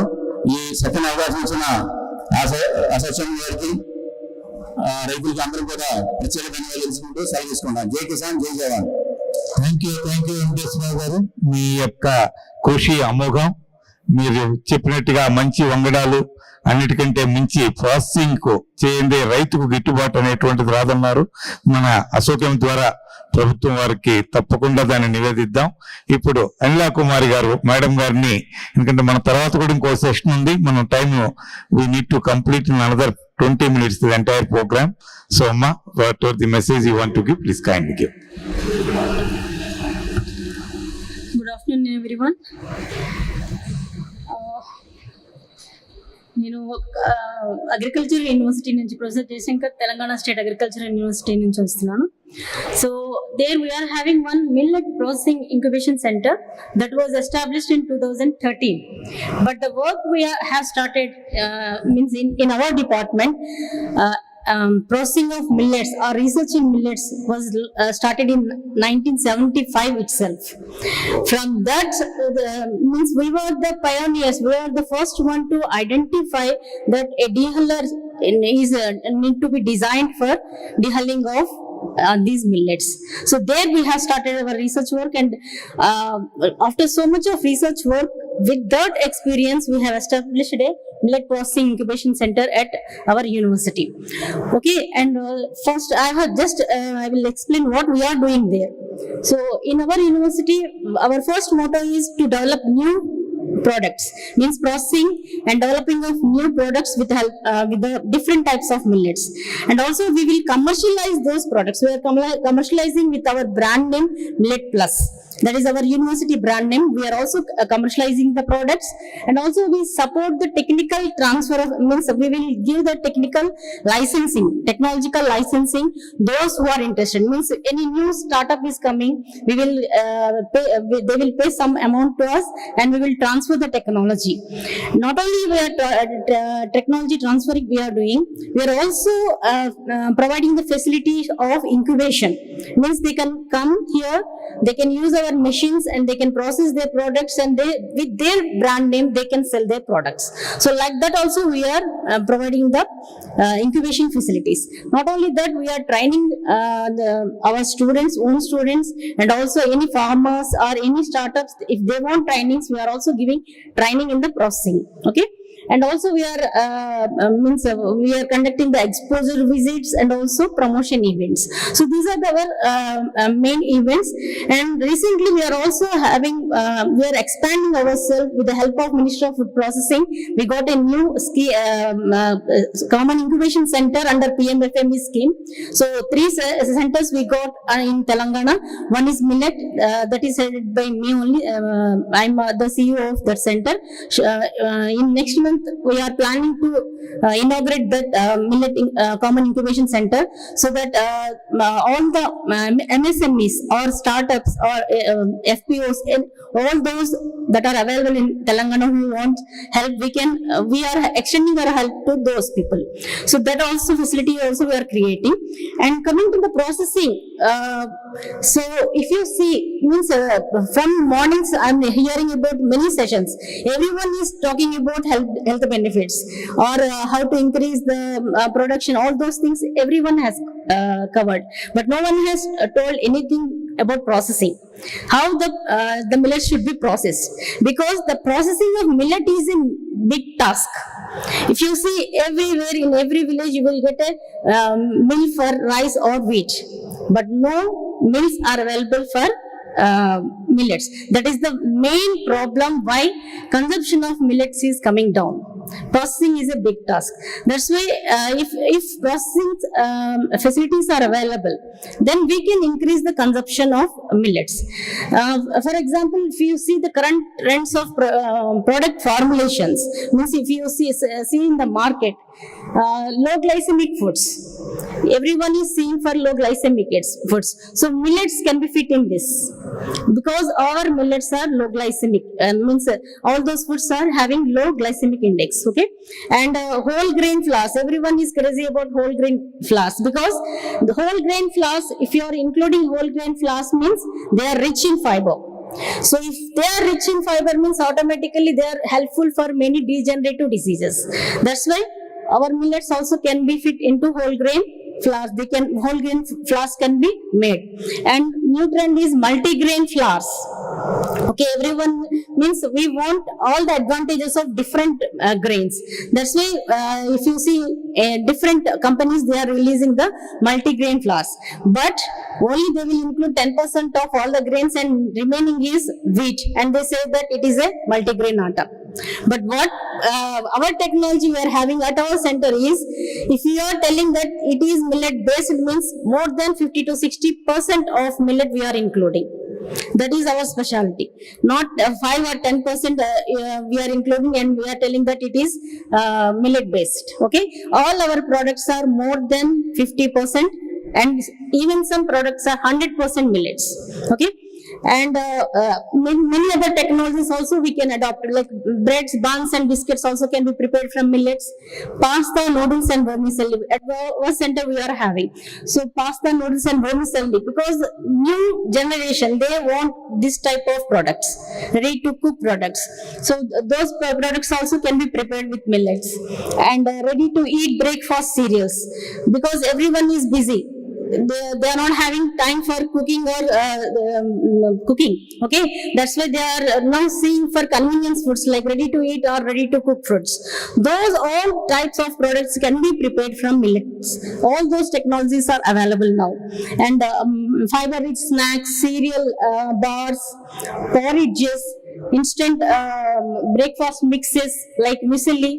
Okay, and ready to extruded snacks, because now small children, they will need snacking is very important part of our daily. Okay, so with millets ready to like a kurkure. Now children will be very crazy about kurkure. Those kurkure can also be prepared from millets. Okay, and muesli, gluten-free products. In foreign countries, this problem will be there. Means the gluten allergy, celiac disease especially, they will have gluten allergy. For those people, millet is the best option, because millets will not have gluten, only wheat will have gluten. So if you are preparing products with millets, means that is a good option for people who are having celiac disease or gluten allergies. So I will be very fastly, I will quickly show what technologies we can adopt for processing of millets, like a partial dehulling or pearling we can do. Means some grains, especially the minor millets, definitely we have to dehull it, then only we can use it. Okay, so we can apply this size reduction, means we can convert them into flours or grits or rava, and we can use it. and germination and fermentation. This is the best technology to enhance the nutritional values of any grain. So by doing germination and fermentation means we are increasing the digestibility and also the nutritional value of the products. So traditionally we are doing this for all other grains like rice, black gram, idli or dosa we are preparing. So in that place we can replace that rice with millets and we can prepare these germinated or fermented products. And enzyme technology, dough technology, parboiling, all these technologies we can apply for all the millets and we can prepare different types of products. So if you are doing primary processing, so for cleaning, now for everything the machineries are available. In olden days, it was a very drudgery to remove the husk of the millets. But now, for every processing, we are having the machines. Okay, like if you want to establish a primary processing center, so simply we can have these machines and we can establish a primary processing center. So it is not going. So these are the millets that means if you see in the market, we will have only 3 types of millet products, especially jonna or sajja or ragulu. But all other minor millet products are very less. So we can explore those minor millets and we can prepare products and release in the market, because processing of minor millets is very difficult because it will have outer non-edible husk. First we have to remove that outer non-edible husk, then only we can process those minor millets. That's why the minor millet products in the market are very less. So we can research in these minor millets and we can release new products.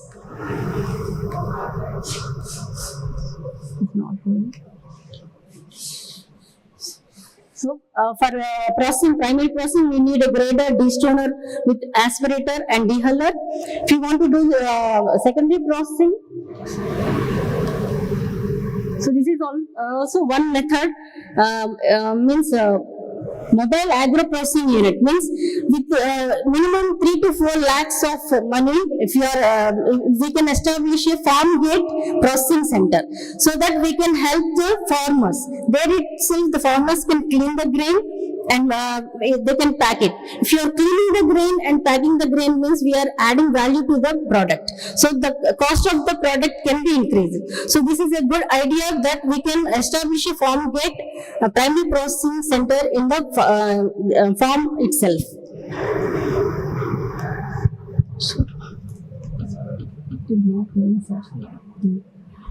And everyone is talking that the shelf life of millets is very less. Once if you are processing the millets, means the shelf life will come down. But if you are using the old method, parboiling, if you are doing to the millets, has been proven that we can increase the shelf life of the millets. So parboiling is also another technique that can be used to increase the shelf life of the millets.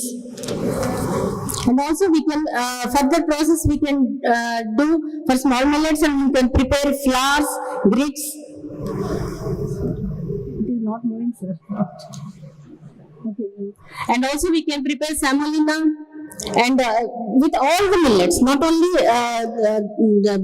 jannalu, sajjalu, even for minor millets, now the demand is very high. So these are the different types of products that we have already commercialized. Foxtail millet rice, this can be used like how we are cooking the rice, same way we can cook this rice. Jowar flours, ragi malt, malting is a good technique for enhancing the nutritional value. Then jowar rava, multi-grain flours. So all these technologies are available with us.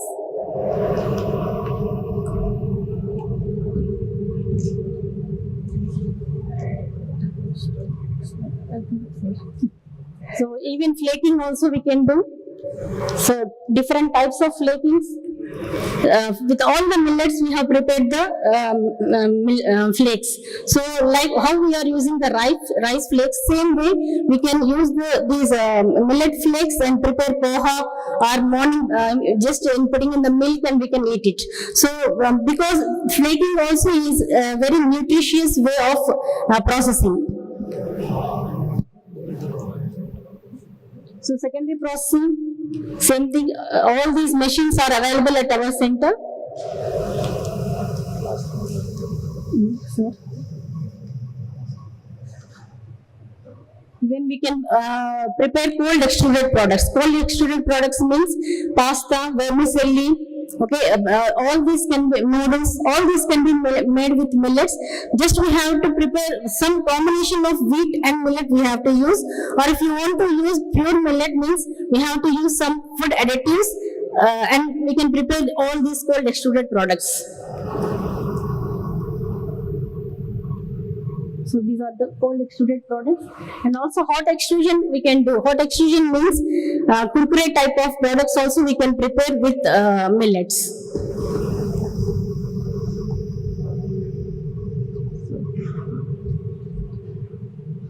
So these are the hot extruded products.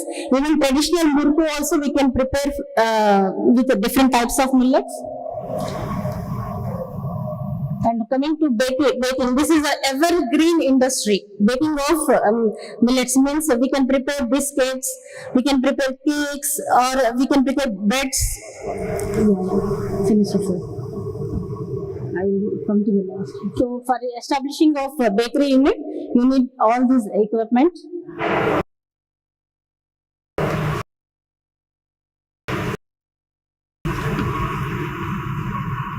All these are different types of technologies that are available with us, and new technologies means this rava is enriched with resistant starch, means it is very good for diabetic patients.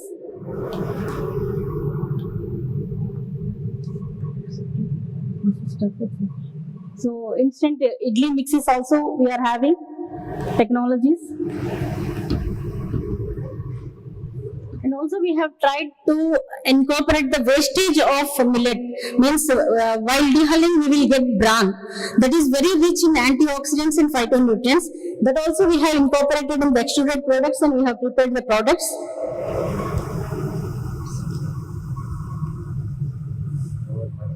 Yes, sir. So these are all different technologies that are available at our center. So you can take the technology transfer, or you can come and process your products at our center. Thank you. Thank you, madam. An excellent presentation. In fact, it needs not 15-20 minutes, half day for all young entrepreneurs. We will come to your institute. We will request you to organize a separate session to encourage the youngsters. Thank you. Thank you, ma'am. Now, real millet, the man who is experienced and experiencing, maybe that because of lack of time, we will be requesting Reddy Garu, please, to conclude in 10 to 12 minutes. Go to Ram Subba Reddy Garu.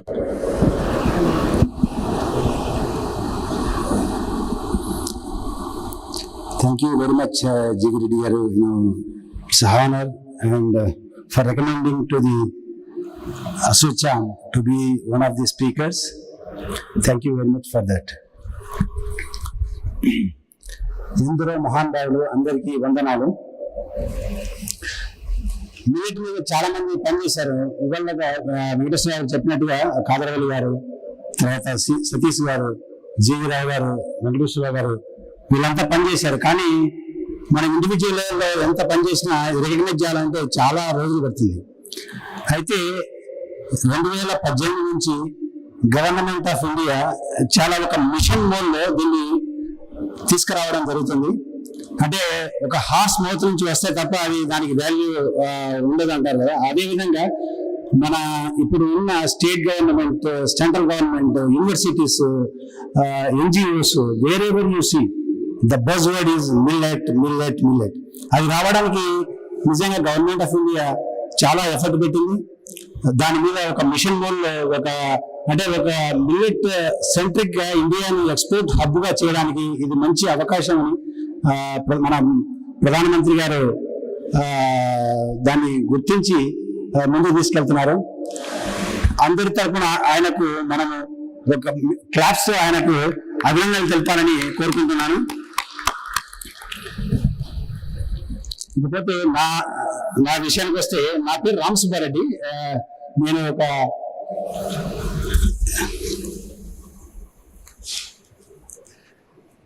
Private కంపెనీలో ఢిల్లీలో job చేసేవాడిని, cost అకౌంటెంట్గా and executive డైరెక్టర్గా.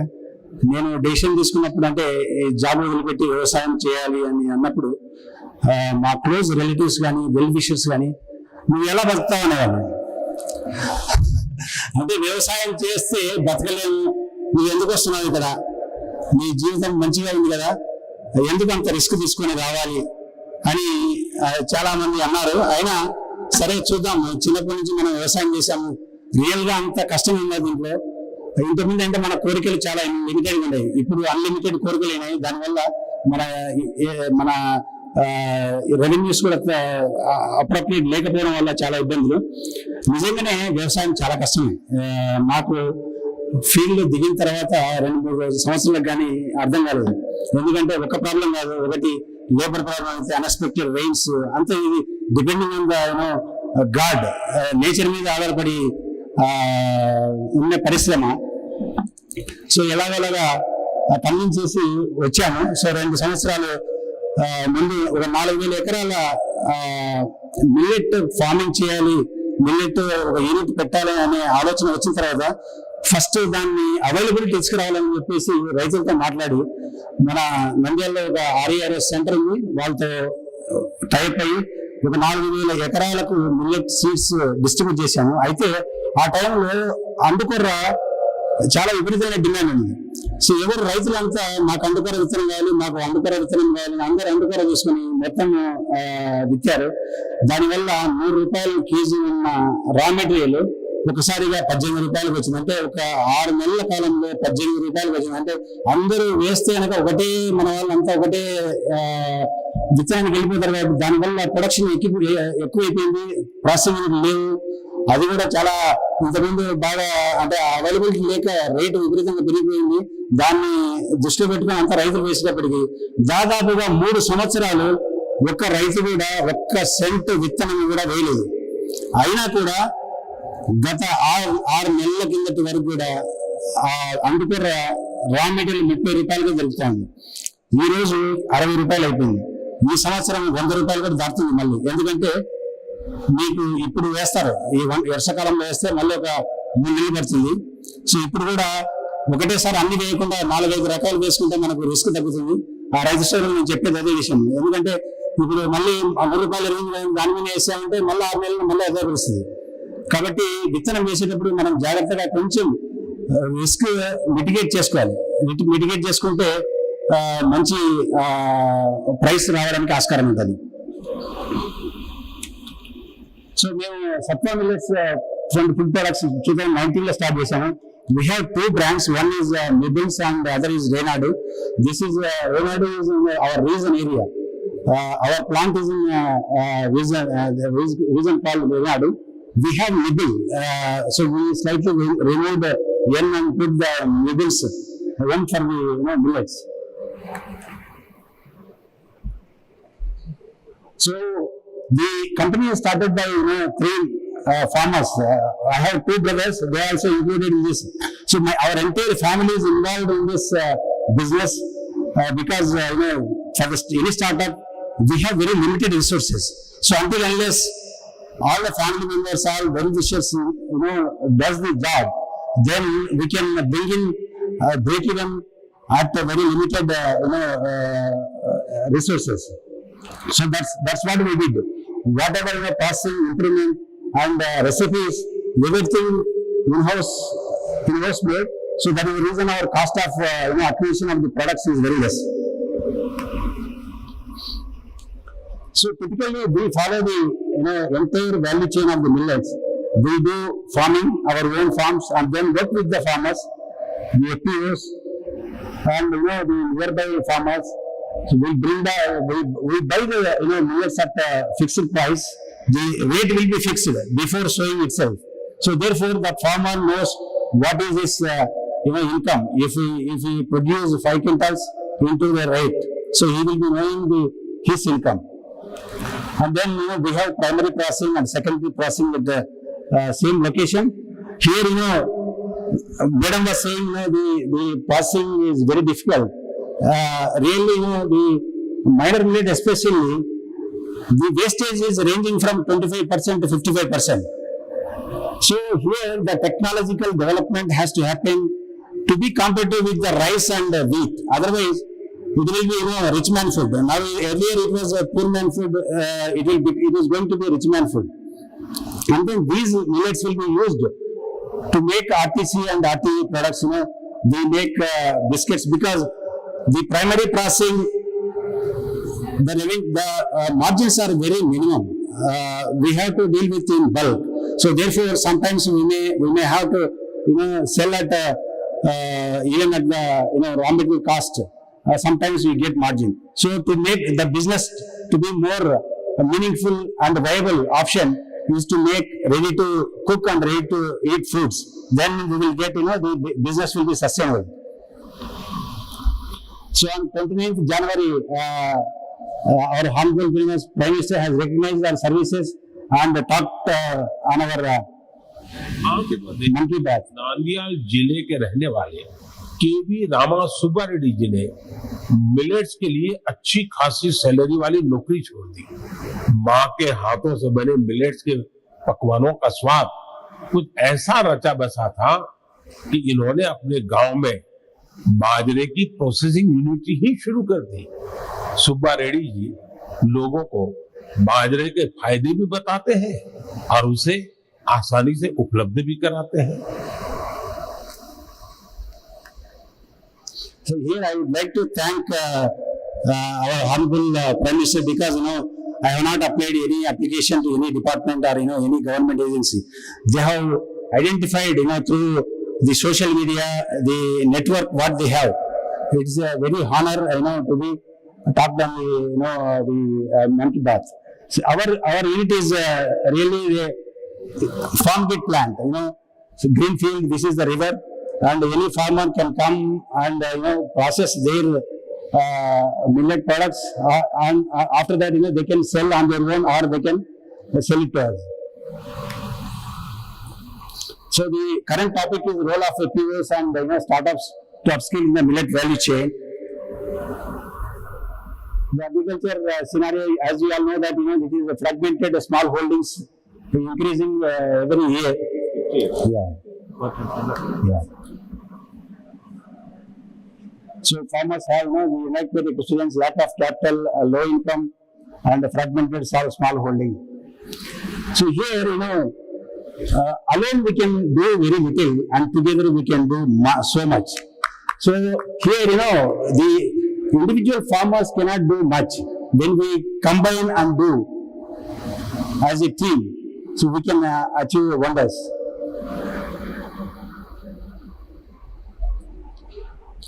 To tackle this problem, the solution is only FPO, because the FPO can combine thousands of farmers to work in a motto of achieving something.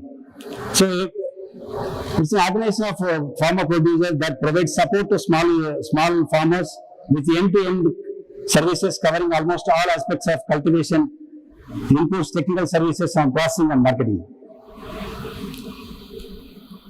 So our experience with farmers is, we have worked with 4 FPOs, wherein we decide the price before sowing. And then what happens, the farmers do not have much awareness on all millets. So they come up with specific millets. See, we wanted to develop within the region, those millets which are not available locally. So when we say that we have tied up with the farmers, mainly barnyard millet, little millet, and brown top millet. So we signed almost 200 to 400 acres of land, but the farmers came up with only 50% of the area what they have signed. And again, the crop problem is unseasonal rains and drought affect the yields, lack of resource mobilization. FPOs completely depend on the nodal agencies for resource mobilization and regulatory compliances, because the FPO management do not have adequate knowledge to run the FPO in a professional way. Some FPOs are doing, but all the FPOs do not have. The government has a target to achieve 10,000 FPOs. We may achieve, but how effective, how qualitative FPOs we are. So these are the case study of two APOs which successfully implemented and they are running in a profitable way. One is Amul, another is Sayadri. How the Sayadri and Amul have achieved these profitable ventures? So they have to this methodology. One is transparent procurement, processing, and they have their own processing centers, and then shipping and delivery, product sell and consumer. They have entire value chain running very professionally, and they have the resources. They all APOs are not like the Sayadri farms. Why can't we put millet-centric APOs to cover the entire value chain? So here we have to link these APOs with the startups, because the APO will get benefit and the startups also will get benefit, because we can eliminate the middleman. Linking local agriculture research stations with APOs, this will definitely benefit the APOs, because they will get the good seeding and then the guidance from the research stations. Use of irrigation lands for millet production, because now what is happening, mostly millets are grown in rain-fed areas and where there is no irrigation available. But here in rain-fed areas there is a chance of getting the crop failure or with either over-raining or the drought situation. So we have plenty of water, and even I heard for the rice production we need 5,000 liters, whereas millet production for kg we need only 200 acres. If we convert these irrigation lands of the rice bowl into millet production, then lot of water can be saved and the entire area will be irrigated and millets can be grown. To run the APO as a professional organization, we need a business person who has social entrepreneurs. There are many people available in the in the society where they wanted to contribute to the farming. So we have to identify such people and give the responsibility to them to make this APOs self-sustained for 4 to 5 years. Then the APOs will be on auto mode to run the system. It may take 3 to 5 years. Overall, improving the enabling environment for APOs in India requires multi-step approach involving the government, private sector, civil society, and the farmers themselves. Thank you very much for giving this opportunity. Thank you, Reddy. An excellent. We request your services should not confine only to Nandyala. You should give your expertise, experience. You should motivate some of the APOs in and around in Telangana, particularly in and around Hyderabad. Some of the youngsters, they are interested to call on you. Take your experience and expertise, and they seek your guidance to make their FPOs more viable and all. Some of the recommendation points what you have given is an excellent point, madam. You might have seen what all of us know, but very crisply with this practical experience. Now as a enablers, kindly facilitate those pain points so that this thing, I once again thank each one member of the C, because since we have all our recommendations we'll put in the form of this thing and then submit to ASOCAM as well as to the central and state government. We'll have a group photo, then we'll go for the next session, please.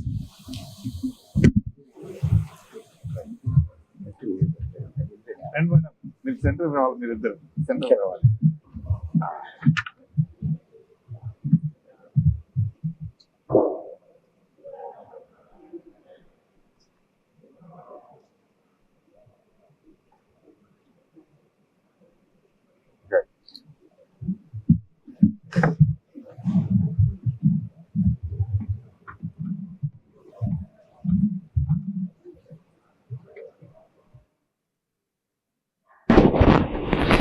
Dinesh. Yeah, thank you, Dinesh.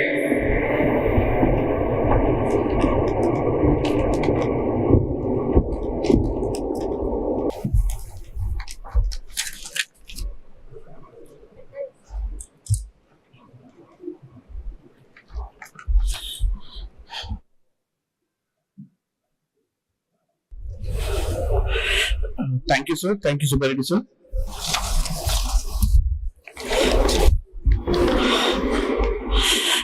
Now we'll be going into the session number 3, the last session of the conference. It's mainstreaming millets industry and institutional perspective. The session will be chaired by Dr. Rangel Garu. And we have two speakers, Dr. G.B.K. Rao Garu, the chairman of Pragati Group, and Mr. Subhajit Saha, who is the head of legal and IP of Resolute Group, and is also the founder of Resolute for IP. Yeah, thank you.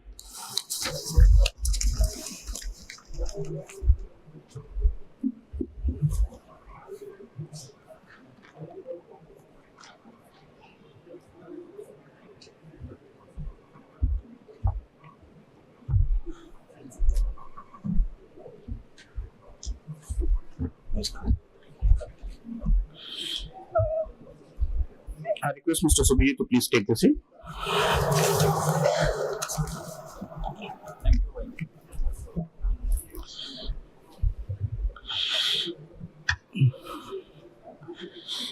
I kindly request the delegates to please take their seats. The other session will be another for an hour, half an hour, please.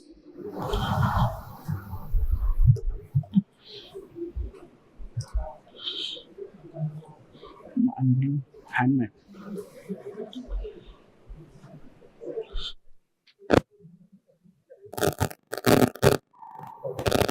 It's a brief session. If all of you can sit comfortably, we'll just finish off it as early as possible.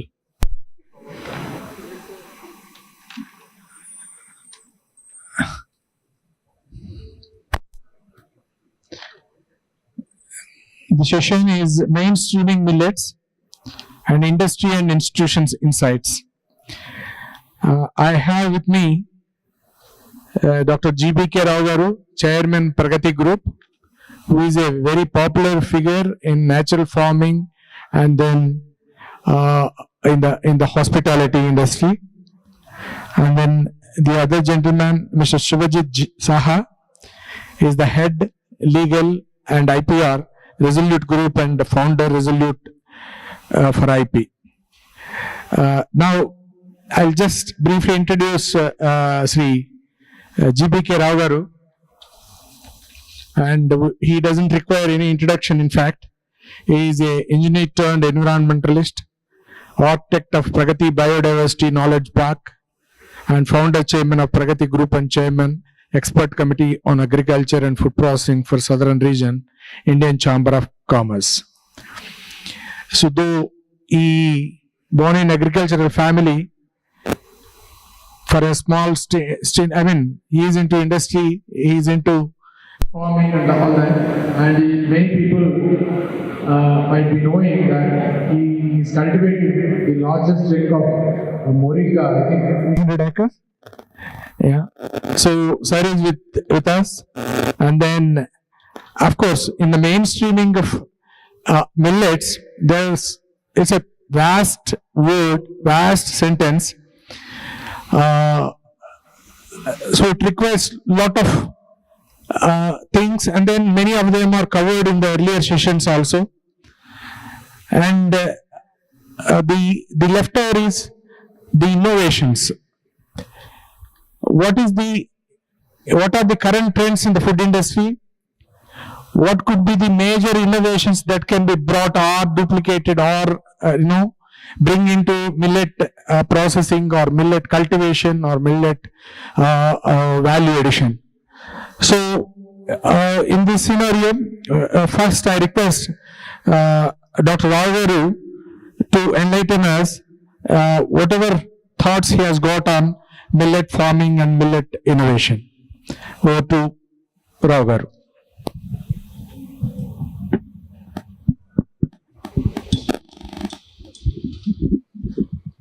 Good evening. Is it okay? Sound is okay?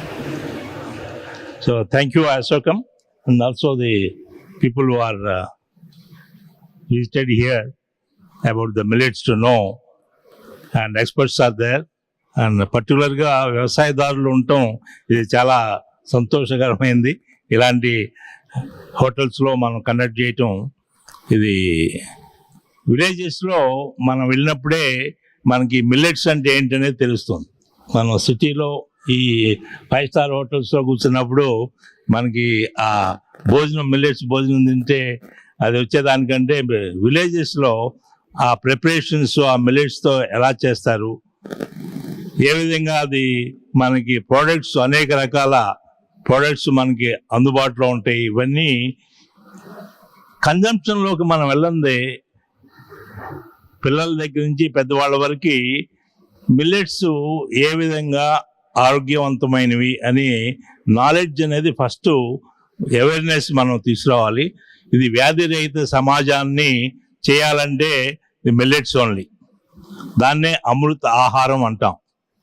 దీనికి awareness తీసుకురావడానికి doctor Khadar Valli గారు, అలాగే ఇప్పుడు మా ప్రగతి resorts అనే దాన్ని ప్రగతి సుధామలో ఈరోజు కూడా ఇప్పుడు conferences every month 3 days to 5 days అవి జరుగుతూ ఉంటాయి. దాంట్లో డాక్టర్ సరళ అంటే డాక్టర్ కాదర్వల్లి గారి సుపుత్రిక ఆమె ప్రోగ్రామ్ కండక్ట్ చేస్తూ ఉంటుంది. ఇప్పుడు అక్కడ ప్రోగ్రామ్స్ జరుగుతున్నాయి.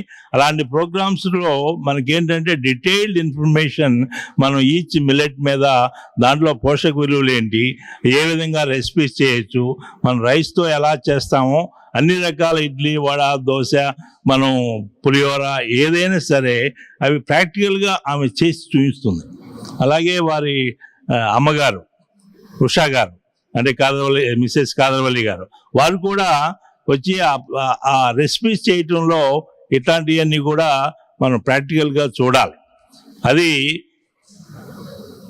ఈ ప్రతి ఇంట్లోనూ ఒక డాక్టర్గా అవ్వాలి అంటే ఈ మిల్లెట్స్ ఏ విధంగా కిచెన్లో అమృత ఆహారం అనే దానికి మిల్లెట్స్, కషాయాలు, కట్టె గానుగ నూనెలు, ఇంకా షుగర్ బదులు తాటి బెల్లం, ఇవన్నీ కూడా అవగాహన తీసుకొస్తేనే మనకి ఫ్యూచర్ జనరేషన్ మన సరైన ఆరోగ్యవంతులుగా కాగలరు అనేది ప్రగతి సుధామ ప్రోగ్రామ్స్ కండక్ట్ చేస్తూ ఉంటుంది.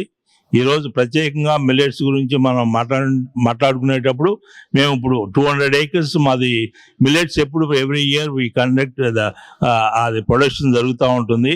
అవి 4 రకాల మిల్లెట్స్ ఉంటుంది. దాంట్లో 5వ మిల్లెట్ రొటేషన్లో ఉంటుంది. ఈ అండుకొర్రలు అనేది అత్యద్భుతమైన ఆహారంగా మనం, ఎందుకంటే దాంట్లో అన్నిటికంటే ఎక్కువ పీచు పదార్థం, ఐరన్ కాంటెంట్ కానీ మనకు కావాల్సిన పోషకాలు సమృద్ధిగా ఉండటంలో ఒక్కొక్క దానికి ఒక్కొక్క ప్రత్యేకత ఉంది.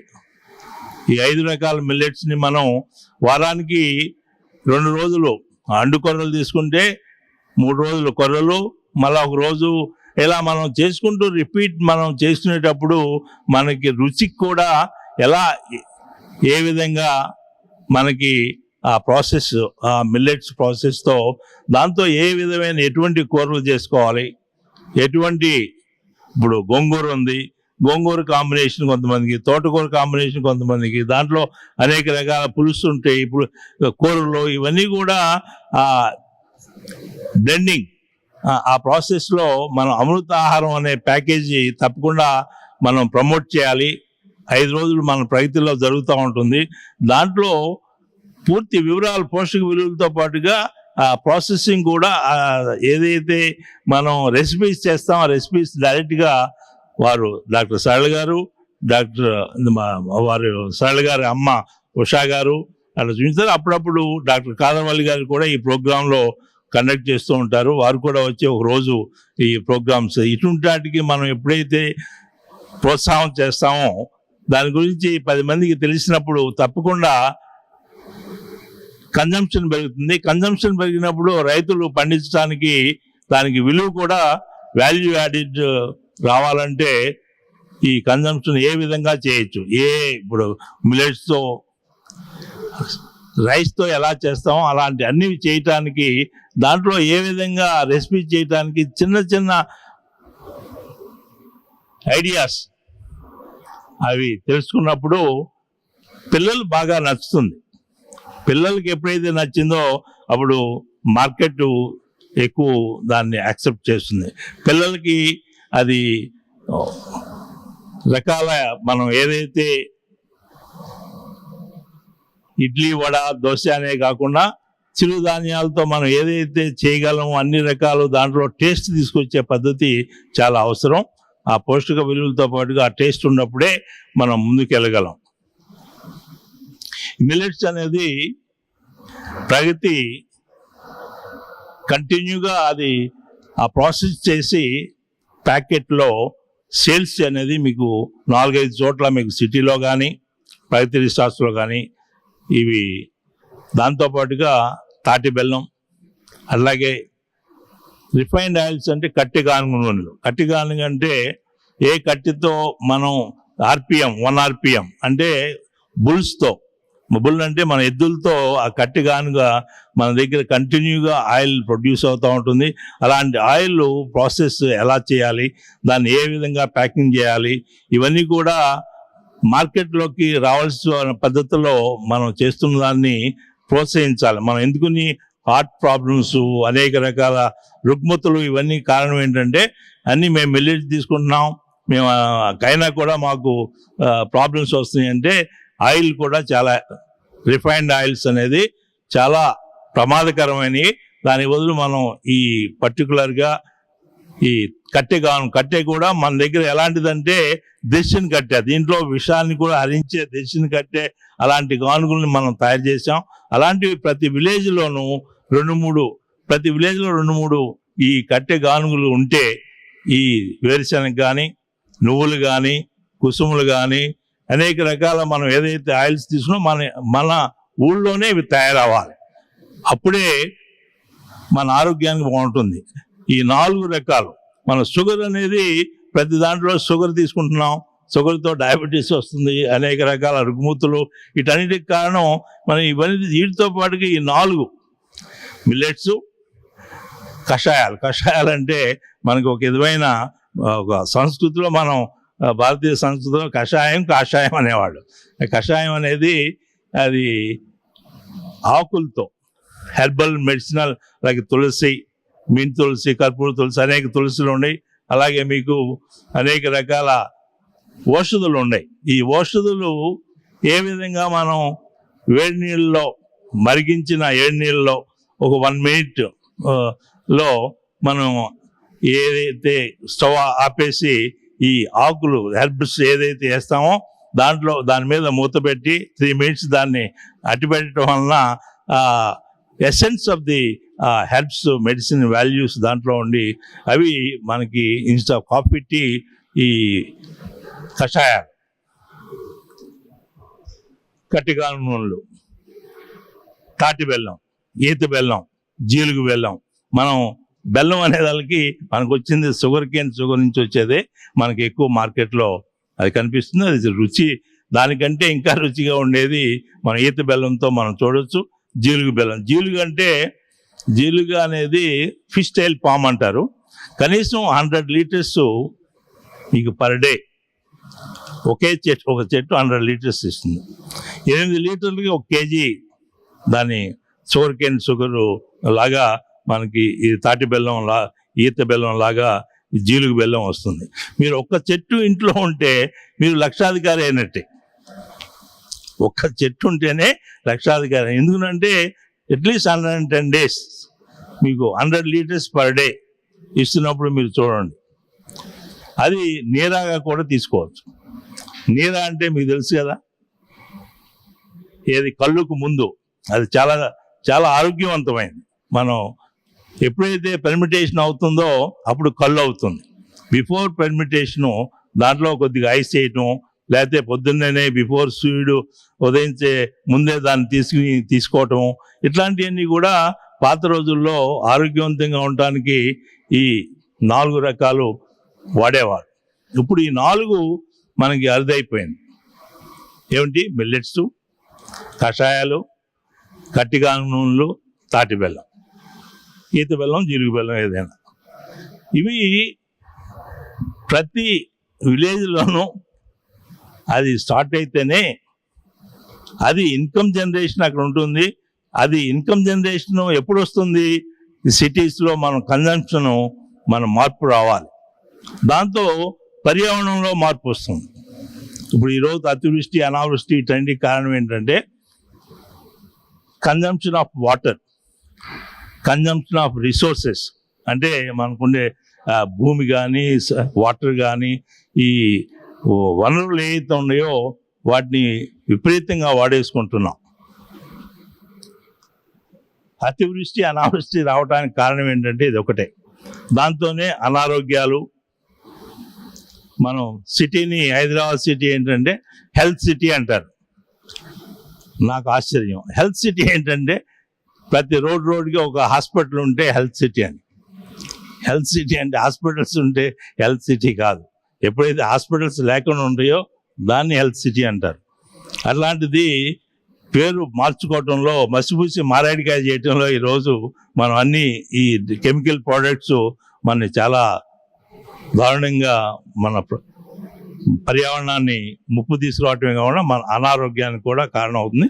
అలాంటిది ఈరోజు సదస్సు మిల్లెట్స్ మీద చెప్పాలంటే, మిల్లెట్స్ అనేది మనం పూర్వీకులు ఋషులు ఏదైనా ఈరోజు కూడా వెంకటేశ్వర స్వామికి సామలు మనం మొట్టమొదట అక్కడ ప్రసాదంగా వారికి అర్పించి మనం తీసుకుంటాం. ఈవెన్ ప్రీస్ట్ కూడా వారు 100 రోజులు అడవుల్లో ప్రయాణం చేసినప్పుడు ఏం తిన్నారంటే ఏదైతే గడ్డి గింజలు తిన్నారు. గడ్డి గింజలు అంటే అప్పుడు అరికలు, ఇవన్నీ ఆ రోజుల్లో వాడినవి. ఇవన్నీ ఈరోజు కొత్తగా మనం ఏదో తీసుకొచ్చాం కాదు, పూర్వీకులు దాన్ని వాడినవి. అవి తిరిగి మళ్ళా మన దగ్గరికి ఈరోజు ఈ కాన్ఫరెన్స్, ఇలాంటి కాన్ఫరెన్స్ చేసుకుని వీటి గురించి తెలుసుకోవటంలో, మిల్లెట్స్ గురించి ఈ అవగాహన అనేది, దాంట్లో ఎలాంటి పోషక పదార్థాలు ఉన్నాయి, ఎలాంటివి ఉన్నాయి అనే దాన్ని మనకు అందరికి తెలుసు. కానీ ప్రాసెసింగ్లో మనం రెసిపీస్ చేసుకోవటంలో అక్కడ మనకి ఇంటింట అమృత ఆహారం ఎలా చేసుకోవచ్చు అనేది అవగాహన తీసుకురావాలి. అలాంటిది మీరు తప్పకుండా ప్రతి సుధామాల్లో ప్రతి నెల 3 days to 5 days చేసే ప్రోగ్రాంలో మీరు పార్టిసిపేట్ చేయటం వలన మీ ఇంట్లో మీరే డాక్టర్ కావచ్చు, అనారోగ్యాన్ని నుంచి ఆరోగ్యవంతులుగా అవటానికి ఇది మేలు చేసిన వారు అవుతారు. ఓం శాంతి. థ్యాంక్ యూ రావు గారు. ఇన్ఫ్యాక్ట్ వారు అతి చక్కగా చెప్పారు. మిల్లెట్స్ ఇంత బహుళ ప్రాచుర్యంలోకి రావటానికి కారణం అనేక మంది వ్యక్తులు ఉన్నారు. వాళ్ళందరినీ మనం ఈరోజు అనుకోవటంలో తప్పులేదు, సత్కరించాలి కూడా. వాళ్ళ చలువ వల్లే ఈరోజు మిల్లెట్స్కి, ఎస్పెషల్లీ మన సౌత్ ఇండియాలో, లేకపోతే పర్టికులర్గా తెలుగు రాష్ట్రాల్లో, కర్ణాటకలో కూడా వారి పేరు ప్రస్తావించకపోతే మిల్లెట్స్ విషయంలో మనం తప్పు చేసిన వాళ్ళం అవుతాం. డెఫినెట్గా వారి పాత్ర చాలా ఉంది.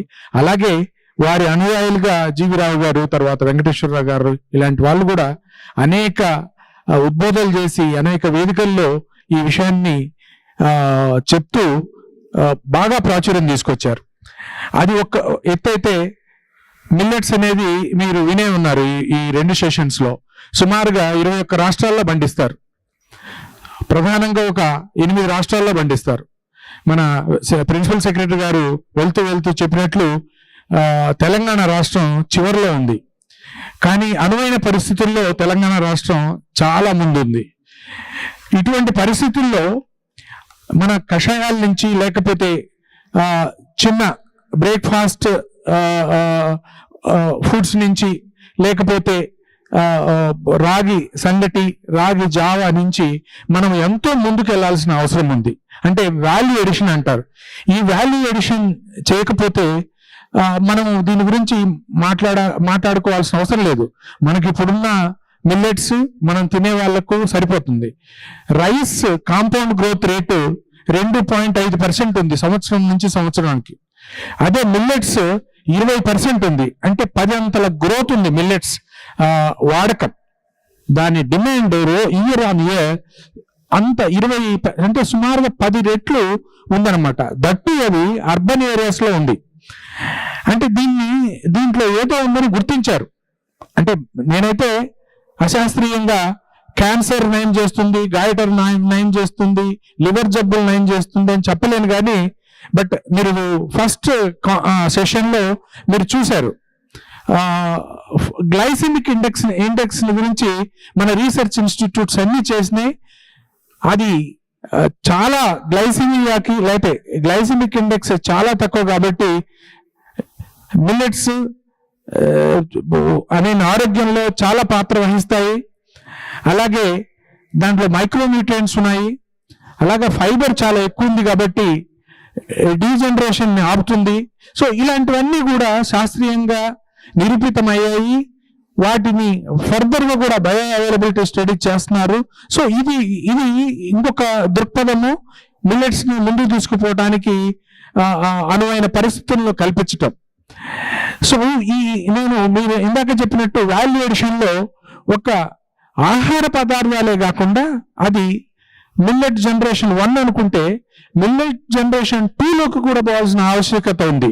ఎందుకంటే ఇందాక నేను కంక్లూడింగ్ రిమార్క్స్ లో చెప్పినట్టు ఒక హిందుస్థానీ యూనిలివర్ లేకపోతే ఐటీసీ లాంటి కంపెనీలు వచ్చి ప్రపంచవ్యాప్తంగా ఒక మిల్లెట్స్ తో ఒక పదార్థాన్ని తయారు చేస్తే వాళ్ళకున్న మార్కెటింగ్ పరిజ్ఞానము, మార్కెటింగ్ నెట్వర్క్ తో కొన్ని వేల కోట్ల బిజినెస్ చేయగలరు.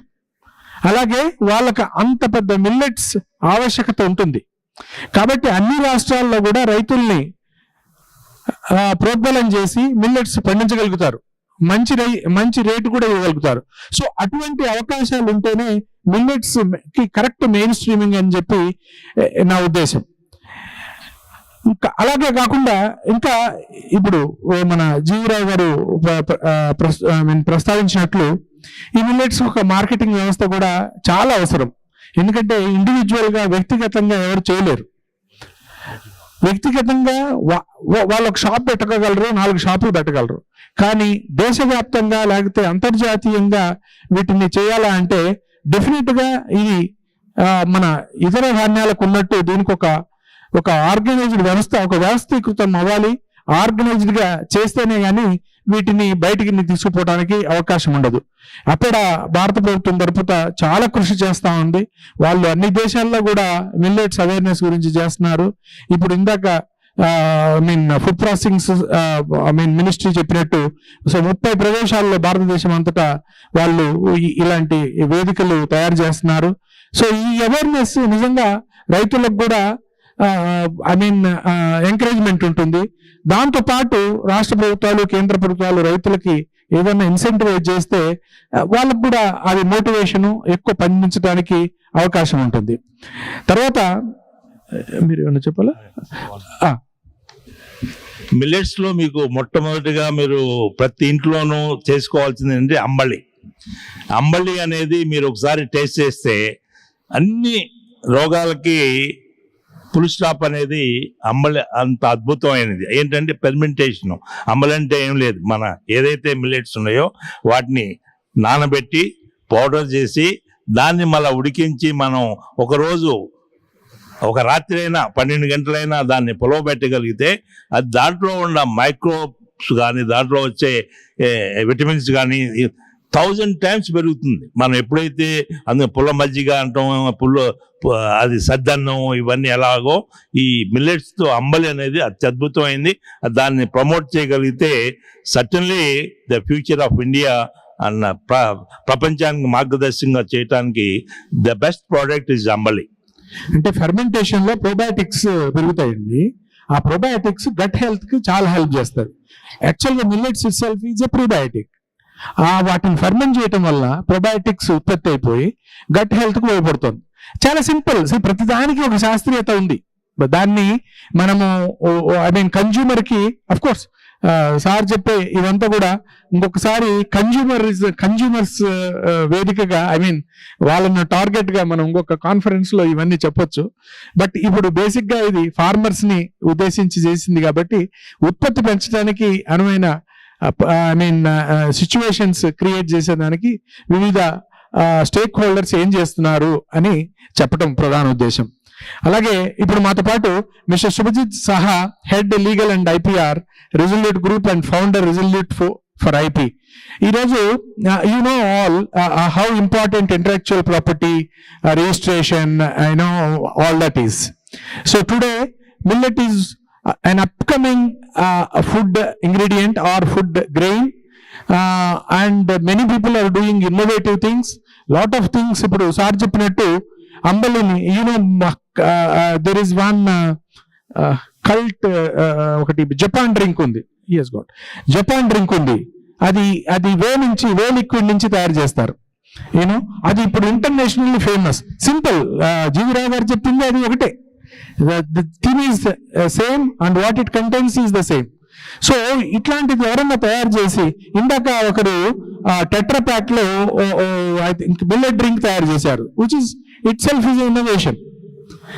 ఇలాంటి ఇన్నోవేషన్స్ అన్నిటిని కూడా పేటెంట్స్ గా తీసుకొని ఆ రైట్స్ ని ప్రొటెక్ట్ చేసుకోకపోతే టుమారో మనము, మీకు చాలా మంది తెలిసే ఉంటుంది, Veda has been patented by German. వేదాలు మనవి, వేద అనే టర్మ్ వాళ్ళు పేటెంట్ చేసుకున్నారు. అలాగే ఐ థింక్ ఒక హెర్బల్ ఉంది, వాళ్ళు అమెరికన్ కంపెనీ, పసుపు కురుకు mean all that is okay. ఒక అమెరికన్ కంపెనీ వన్ హెర్బ్ ని వాళ్ళు దే హ్యావ్ పేటెంటెడ్. సో అవన్నీ మనం native and then they do it. So మనము ఇప్పుడు అంటే టుడే ఈ జనరేషన్ లో మనం కూడా చాలా ఫార్వర్డ్ గా ఉన్నాము. సో ఇటువంటి అన్నిటినీ చేసుకోవాల్సిన ఆవశ్యకత ఎంతో ఉంది. సో ఈ సందర్భంగా మిస్టర్ సుభజిత్ సహా will elaborate on this intellectual properties and what are the nitty-gritties in that and all that he will do. Mr. Saha. Yeah, thank you, Dr. Rangaya sir, and thanks SOCHAM. And I just wanted to spend 5 minutes with all of you. ఈ ICMR ఇంకా IIMR ద్వారా ఒక publication కంపెండియం of 100 success stories of startups, అది ఒక September 2021 లో print అయింది. దాంట్లో మీరు చూస్తే దాదాపుగా ఆంటర్ప్రెన్యూర్స్ వచ్చి చాలా మంది వేరియస్ వాక్స్ ఆఫ్ లైఫ్ నుంచి, either a housewife or a cardiologist or a person from different fraternity. So all these people have taken millet as a business model. So ఇప్పుడు సార్ వాజ్ మెన్షనింగ్, ఐపీ ఒక intellectual property అంటే ఏంటంటే ఒక creation of mind. So మనం ఏదైనా ఉత్పత్తి which is coming up, మేధో సంపత్తి హక్కులు, దాని గురించి మేము మాట్లాడుతున్నాం. So there are many types of intellectual property rights, patents కానీ, ట్రేడ్ మార్క్స్ కానీ, కాపీ రైట్స్ కానీ, డిజైన్స్ కానీ. సో మీరు మిల్లెట్స్ లో చూస్తే దాదాపుగా ఏదైనా ఫార్మర్ లేకపోతే ఏదైనా బిజినెస్ మ్యాన్, వాళ్ళకి మెయిన్ వచ్చి trademark is one important aspect which you need to look at. ఇప్పుడు ట్రేడ్ మార్క్ లో ఏదైనా స్టార్ట్అప్ కూడా అందరు millets will be common because it's a dictionary word, so what you need to put like millet bowl, millet express, millet cave, millet. So ఇట్లాంటి పేర్లు పెడితే అది trade mark రిజిస్ట్రీలో దాదాపుగా 90% రిజెక్ట్ అవ్వడం ఛాన్సెస్ ఉంటాయి. ఎందుకంటే అది చాలా descriptive, non distinct word.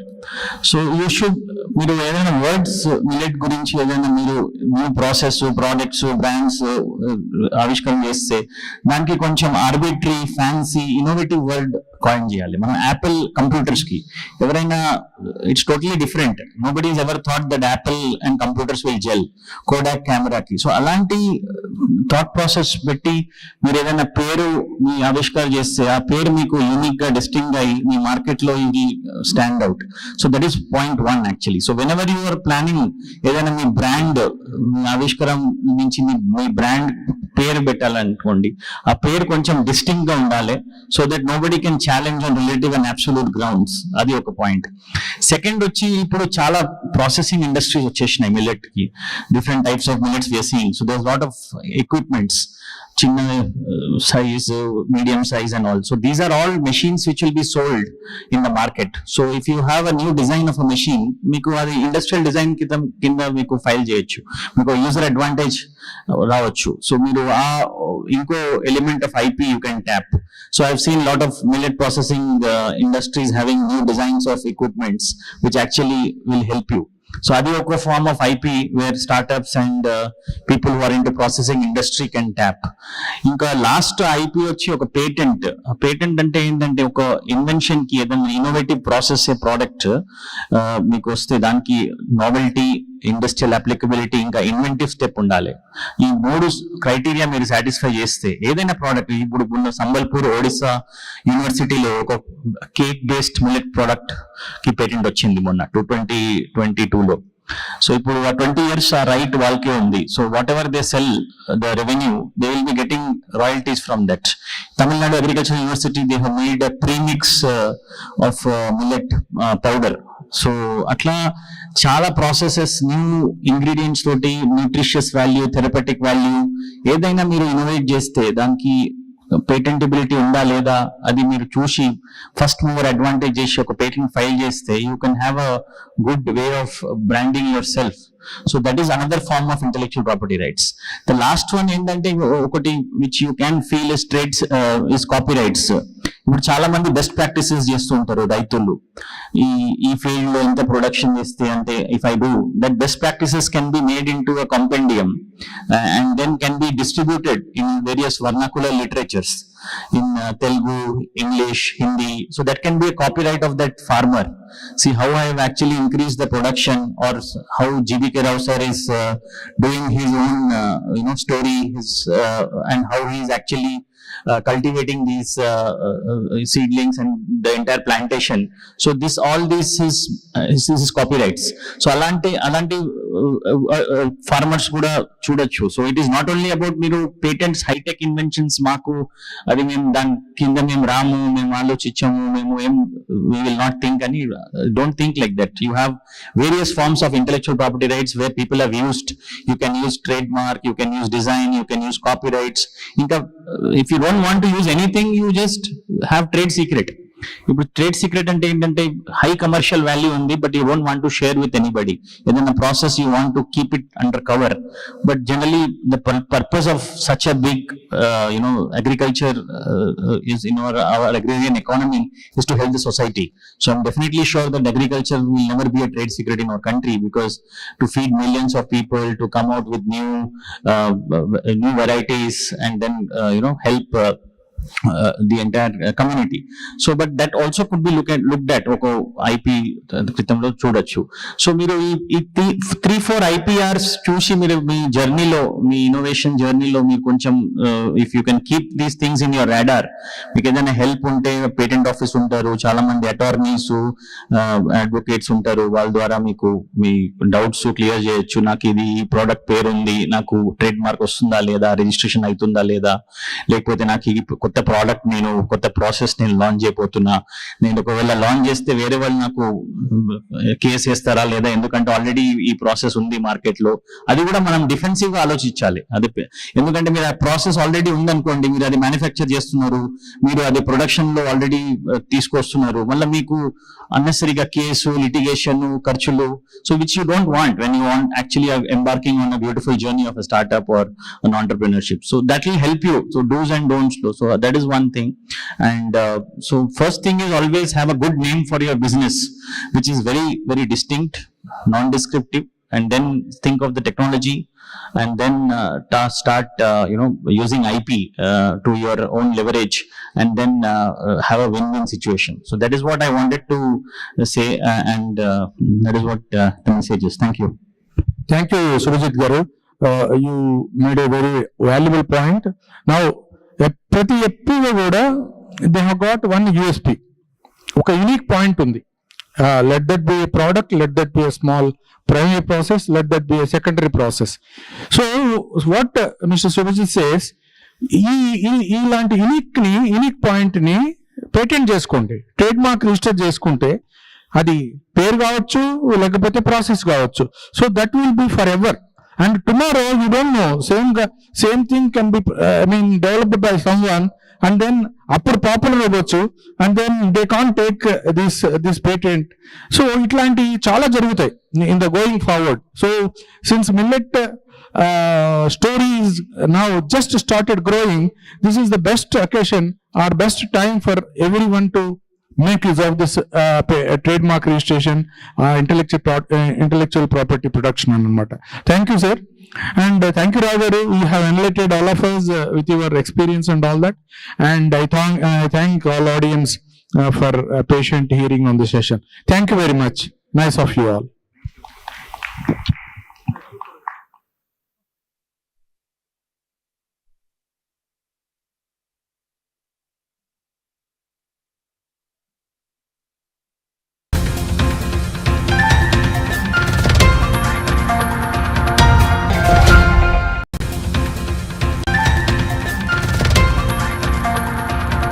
state of Telangana in India has become the first state in the country to launch a state robotics framework today at an event in Hyderabad.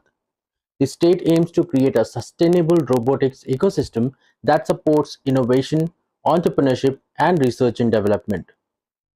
Launching the framework, Shri K.T. Ramarao, Honorable Minister for IT, MA and UD and Industries, the state is committed to embracing new technologies. Listen in. Telangana as a state, from the very beginning, has realized the pivotal role of technology in the progress of our state. Therefore, we have focused immensely on adopting every latest technology and becoming a catalyst for technological innovations. We're now living in the era of fourth industrial revolution, which is driven by emerging technologies and is disrupting many sectors on a day-to-day basis. Harnessing it the right way will give us the necessary impetus to be a global leader in tech adoption. With this in mind, we have set up a first of its kind, emerging technologies wing back in 2017. We chose 8 emerging technologies that Jayesh and Rama spoke about. Our objective was twofold. One, to design policy frameworks to be a leader, to be a thought leader, to set up institutions that encourage innovations, that encourage more and more tech adoption, which of course, again, the consequentially will result in research and development, capacity building, entrepreneurship, skill development, etc. What we decided is that as a government, we should follow the PPP approach. P for policy, P for partnership, and P for projects. We decided that in a collaborative model, we can actually do more, and we can deliver more. Under this PPP framework, we have released 5 actionable policy frameworks on AI, cloud, blockchain, drone, and space tech that have helped us focus on the key foundational pillars of each of these technologies in order to accelerate growth and adoption of these technologies in Telangana. The framework focuses on leveraging robotics technology to drive growth and development across 4 key domains of agriculture, healthcare, industrial automation, and consumer robotics. The state will set up a robo-park equipped with testing facilities, co-working space, and co-production and manufacturing facilities. Shri Jayesh Ranjan, Principal Secretary, ITE&C and Industries, Government of Telangana, said the framework will catalyze the growth of the robotics industry in Telangana and the country. Listen in. Robotics, of course, all of you would know that worldwide, this is a very big movement. I won't even say trend, but a movement which is going on. More and more creative applications of robots, more automation. But if you look at the right-hand side of this chart, India's presence, India's footprint on the industrial robots is very minuscule. You can see that there is almost 50 times gulf between India and China, which is the leader, and also between India and so many other countries that are represented here. The idea behind creating this framework is to give a structure to all these activities which are going on, increase convergence, bring domain expertise into this area, and of course participate as a government in supporting the creation and flourishment of this entire ecosystem.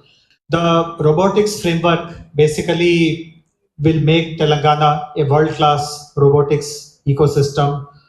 There will be manufacturing opportunities given, R&D will happen from here, lots of exports will happen, there will be a skilled testing workforce, world-class testing facilities. Collaboration will be the model that we will adopt, while the government will take the lead. We'll be inviting lots of private companies, academic institutions, and startups. And eventually, we will be designing opportunities for new technology adoption. So which are the areas where so far the world has not seen a robotic intervention. Hopefully 1 or 2 of those kind of moonshot problems will also be tackled by us. The priority of deployment of robotics will be in 4 domains, which you can see on this slide: agriculture, healthcare, consumer robotics, and industrial automation. Srimati Rama Devi Lanka, Director of Emerging Technologies, said robotics technology has immense potential to transform various sectors and drive growth. Listen in. We are one of the leading states leveraging AI in agriculture, forestry, education, climate change and forests, etc., in other domains to improve lives, to create impact. We are also setting up an enabling digital infrastructure, like making available high performance computing to startups. That's one. Second, we are also building digital public goods or digital public infrastructure. And just to give an example, is we are actually building agriculture data exchange platform. It's a data exchange platform where data will be made available, over a platform. It's not like we're storing on. It's a very unique one. We are working on this with Indian Institute of Science, Bangalore. For each of our programs or initiatives, we have very unique partners. The state of Telangana is also planning to organize a global robotics summit to showcase its growing robotics ecosystem and attract investments from across the world. Additionally, the state will establish a world-class robotics accelerator to provide startups with the necessary support from incubation to market insight. The state shall set up a separate body called the Telangana Robotics Innovation Center to implement the robotic framework. To having the ninth highest robot density in the world in the manufacturing industry. Belgium has always been at the forefront of technological advancement and is a European innovation leader, ranking the 5th most innovative country in the EU and harboring the most innovative university of the EU, the KU Leuven. With the presence of world-class research centers like IMEC and Flanders Make, Belgium has played a pioneering role in the development of cutting-edge technologies for decades. IMEC, the global leader in research on semiconductors, is indeed Belgium. And it is also present in India, working to expand their operations. Flanders Make, from its side, is a leading strategic research center for manufacturing industrial technologies and robotics. These institutions have helped to establish a culture of innovation, entrepreneurship, and collaboration in the field of robotics in Belgium.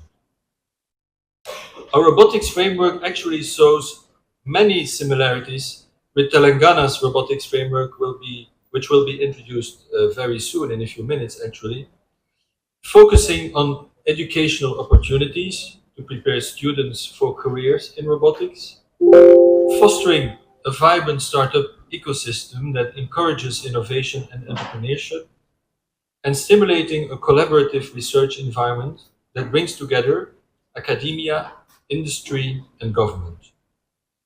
Incubators, such as the Blue Health Innovation Center in Antwerp, and clusters like Mecatech in Namur, bring together several hundreds of entities fostering synergies for the benefit of our citizens and our economy. These elements have helped to create a thriving robotics sector in Belgium that spans across several sectors. Our companies have developed advanced robotic solutions for the healthcare sector, including surgical robotics and assistive technologies for the elderly and disabled. In the logistics sector, our companies have developed solutions for warehouse automation, material handling, and delivery services. Our private sector has also developed robots for agriculture, security, and entertainment. India has been a leader in the field of information technology and software development for years. It also has enormous potential in the field of robotics and automation. And I believe the launch of Telangana's new robotics framework is a significant step forward in unlocking India's full potential. I also believe that there is a great potential for synergies between Belgium and Telangana's robotics ecosystem. Cooperation in research and innovation is what drives our economic cooperation forward. Both India and Belgium being innovation hubs and being able to count on an international competitive research infrastructure, high-quality universities, and major research facilities. It is why our economic relations are so strong and promising. And we are indeed doing very well together. Belgium, according to the latest figures which we got in a few days ago, has become in 2022 India's second largest EU trade partner, and is the 15th largest investor in India. Like said, I represent World Economic Forum, and if I remember correctly, 3 years back when we started when I joined in World Economic Forum, I think the first engagement that we had with the state was Telangana, where we established and signed up Center for Responsible Deployment of Emerging Technologies. And that's possibly the only center which we may have nationally, which is focusing only on responsible deployment of technologies across. And as Rama was citing up various initiatives across different pillars, I was just looking at it through this last 3 years, we have been able to work through where some of the, even like the global initiatives have also not been able to reach where we have collaborated. Agriculture, AI for AI, which Raghu, you're as well leading here, and it is now in a state called Sagubagu as well in Thamad district, which is transforming the lives of chili growing farmers, has been an amazing Niti Aayog and Ministry of Civil Aviation. Possibly this was the anchor where we hashed on. So I'd like not go more. Robotics is another piece of work which we intend to do, go much deeper, create frameworks, but then make it happen as well. As I said in the last meeting when I was here, when we were discussing the framework, I'm the end user of a robot. I'm not really making one, but it's so encouraging to see so many startups working in this area. Today, robotic technology in medicine is something which will go forward. There is no looking back. It is here to stay. I, being a gynecological surgeon at Apollo, I have been using this technology for almost 1 decade to serve women of this state and country to get a minimal access surgery whenever they have a complex gynecological problems. Is about AgHub acting as a knowledge partner to the state in its efforts to bring innovation in the agriculture domain. Round of applause, please.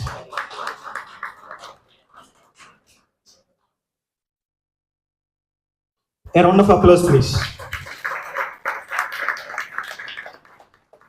Rama here, sir.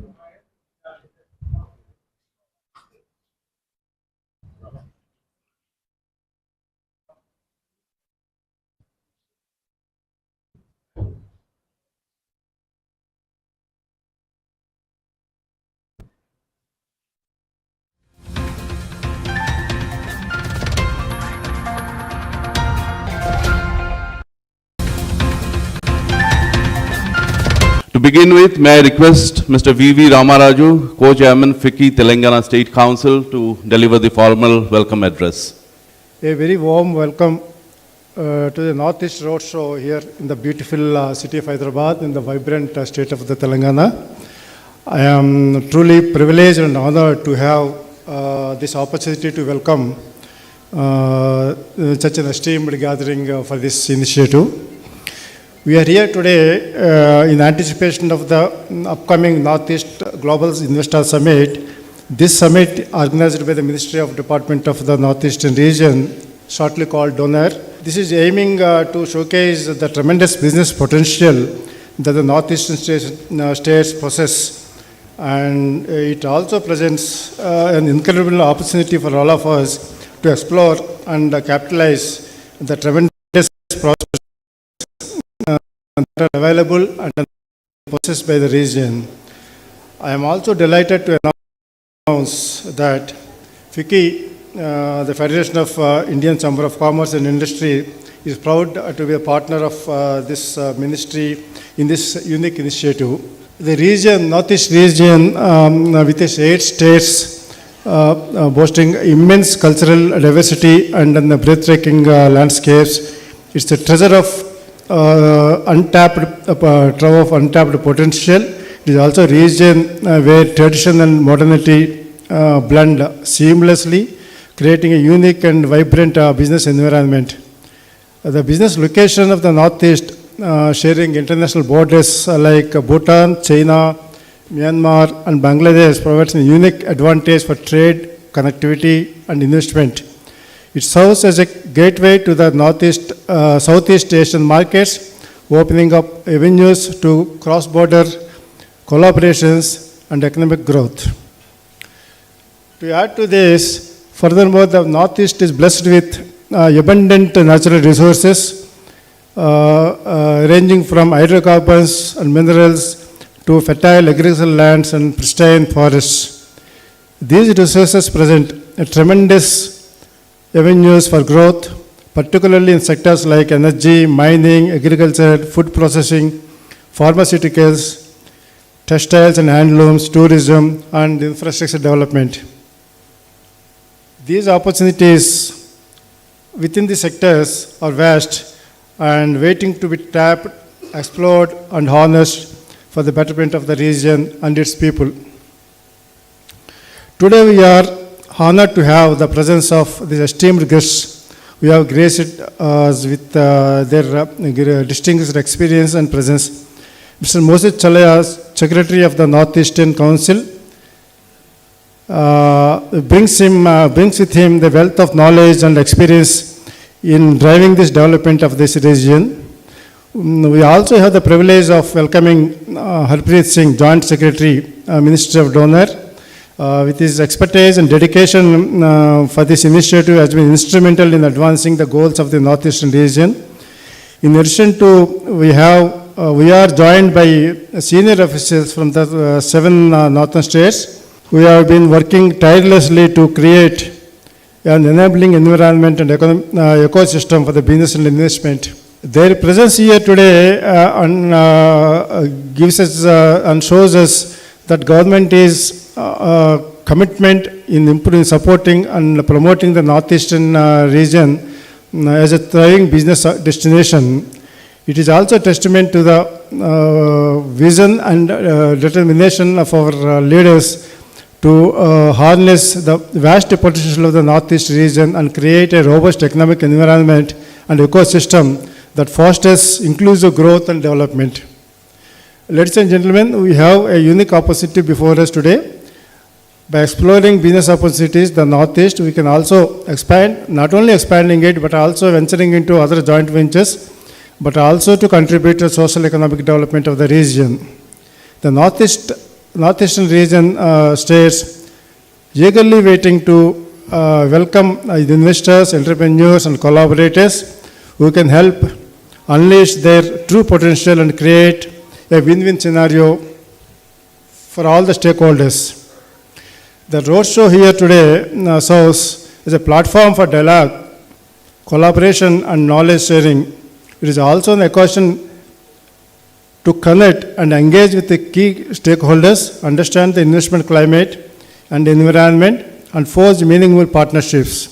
I would urge and request each one of you to actively participate in discussions, network, and follow up with industry leaders, and explore the vast potential that the Northeast holds and possesses.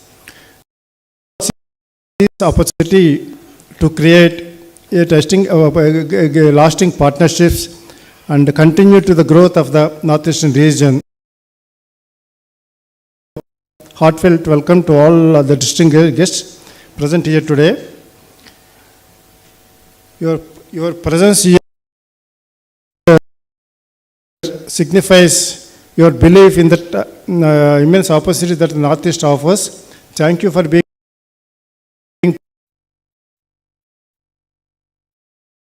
part of this momentous event, and I wish you all a fruitful discussions, valuable connections, and a memorable experience, and take care.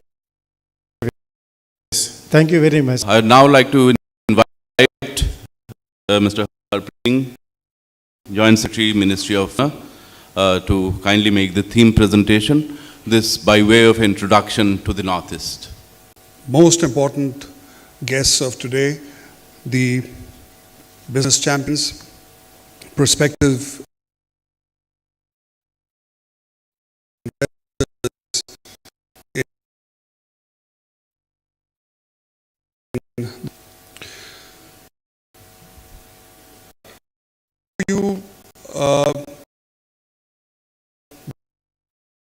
just to give you a sort of overview of what the North is about in terms of the potential that it holds for investment. Not many of us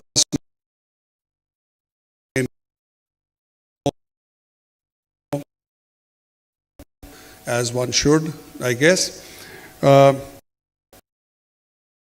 You will of course have to listen to all the states who are present here today talk about their own states, the potentials, their areas of priority, etc. Let me first start by putting before you, sharing with you, two very important comments and speeches that the Honorable Prime Minister of India made about the Northeast. In the first, he described the Northeast of India as having the potential to be the new growth engine of the country. In the second, he described the 8 states of the Northeast India as the Ashtalakshmi of India. And these are with good reason, as you will see in the subsequent slides. So what is it that the Northeast offers by way of something that is unique, something different, and then as an advantage that it possesses over many other states? Let's look at the demographic of the states. It has a very favorable land to population ratio. 7% of India's land and only 3.7% of India's population. By 2030, it is expected that 37 million will join the working age population. Almost around 82% of the population is literate. It's a biodiversity hotspot with 65% forest cover, 7,500 species of plants, and 183 species of animals. It has huge mineral resources, the largest onshore reserve of petroleum and natural gas, followed by coal, limestone, sandstone, granite, iron, and silicon. There's abundance of water, essential for any industrial activity. The network of rivers offer great potential for navigation. There's in excess of 50,000 megawatts of hydropower potential, which is there to be tapped. Perhaps the best known Northeast resources are its agricultural resources, tea, rubber, bamboo, and the horti produces. By way of industrial and trade infrastructure, it offers 125 industrial parks. There are 4 notified special economic zones in the region, 38 land custom stations, 5 integrated checkpoints, and 12 border huts, 10 across Bangladesh and 2 across the border of Myanmar. So, when we look at the Northeast, how does it fare in terms of the infrastructure, its connectivity? Well, it has 17 operational airports, 2 of which are international airports, extensive road network. The road density at 144 kilometers per every 100 square kilometers is higher than the national average of 115 kilometers per 100 square kilometers. Huge network of national highways, state highways, and district roads. The trilateral highway, which starts in the northeast, going down from Myanmar to Thailand, is also a work in progress. There are 20 national waterways. There exists a protocol on inland water transit with Bangladesh. We have access to Mongla and Chittagong seaports in Bangladesh. The Matabadi deep sea port is also coming up in another couple of years. As far as railway is concerned, we have excess of 2,700 kilometers of network already available, which will finally connect all state capitals and important locations. The Trans-Asian Railway also is to pass through the Northeast, Bangladesh, and other parts of Asia. There is a lot that the state governments and especially the central government has done by way of improving infrastructure, etc., which we are well aware of. Let me put a number to it. First of all, there are 55 ministries and departments of central government which are mandated to spend 10% of their gross budgetary support. In 2022-23, this was around 82,000 crores. This year, it is expected to cross 94,000 crores. As far as externally aided projects are concerned, projects that are ongoing are worth 23,500 odd crores, and another 72,000 odd crores worth of projects are in the pipeline. But this is not enough. The region still needs people like you, people from the private sector, to come in and invest. And the question that one would obviously ask is, why should we come? So to summarize very quickly, first of all, with all the infrastructure that is coming up, has been set up in the region, the cost of logistics is reducing. The cost of living is already low, so you get cost competitiveness. There's high quality of regional resources and products, agricultural, minerals, etc., so you get quality resources. Like I mentioned, by 2030, 37 million are expected to join the working age population. It's a working age population, and it's a population that is aspirational, eager to work, so you get a young, talented workforce. And of course, it is the gateway to the Southeast Asian markets, so it is very strategically located. Based on our assessment and detailed discussions that we've had with investors, chambers of commerce, and of course the state governments, we were able to identify 7 priority sectors for purposes of investment. The first one, of course, is agri, food processing and allied sectors, education and skill, entertainment and sports, healthcare, textile, handlooms and handicrafts, IT and IT-enabled sector, and tourism and hospitality. I'll quickly go through the sectors one by one. Agri and allied sector, 50% of the country's total tea production comes from this region. That's 1/6 of the total world production of tea. Sikkim is the fully organic state, and in their presentation, I'm sure they're going to talk about this. There's skilled manpower available with so many agricultural universities in the region.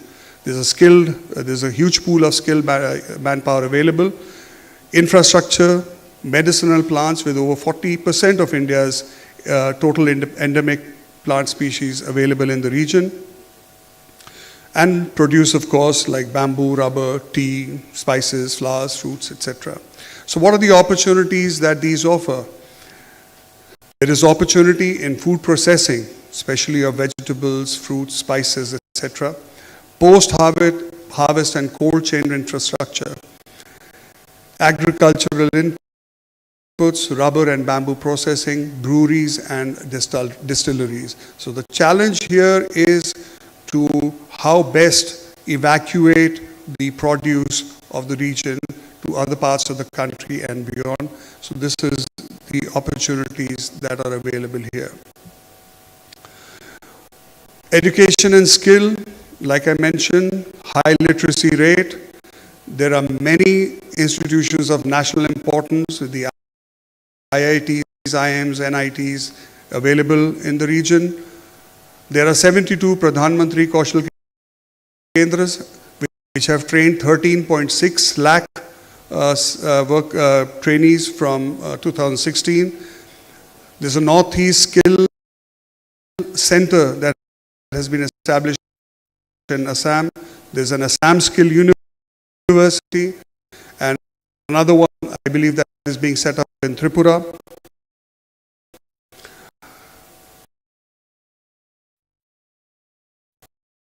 Opportunities in the private school with international curriculum, etc. Like I said, this is an aspirational population. Demand for high quality education, vocational and skill training, finishing schools, etc. With all of this, the region actually has the potential to be an international education hub.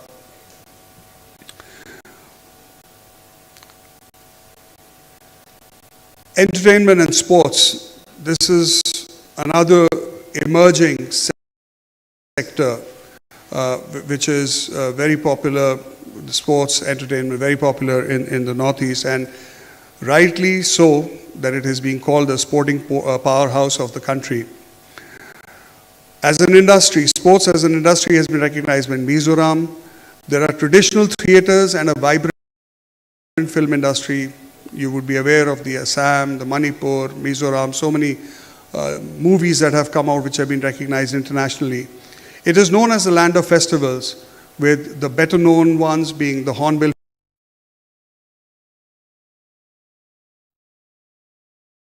Festival, Zero Musical Festival, etc.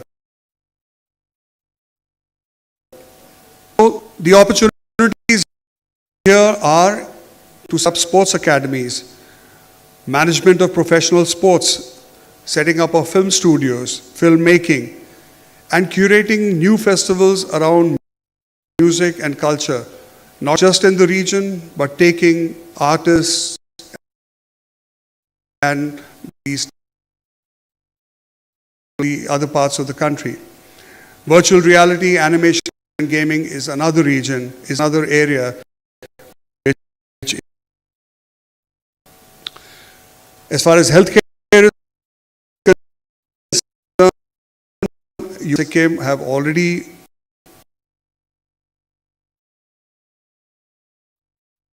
pharma hubs.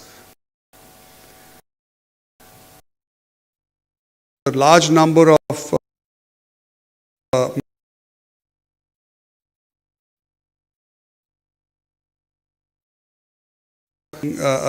available. There is a pool of medical professionals that are there. There are over 2,000 public healthcare systems, private healthcare systems available in the Northeast region. Traditional medicines are very popular, not just in the region, but outside it. And you would also be aware that over 1,000 health and wellness centers are being opened under the National Ayush Mission.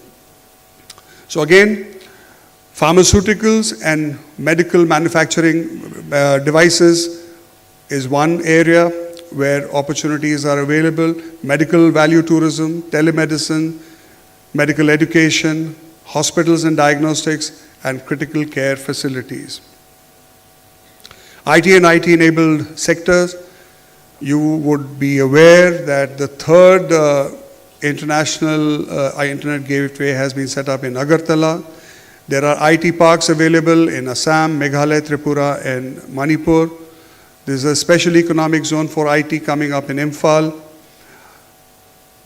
The Ministry of Electronics and IT has launched the Northeast BPO promotion scheme, which provides huge incentives in this sector. There's a large population which is English speaking and trained.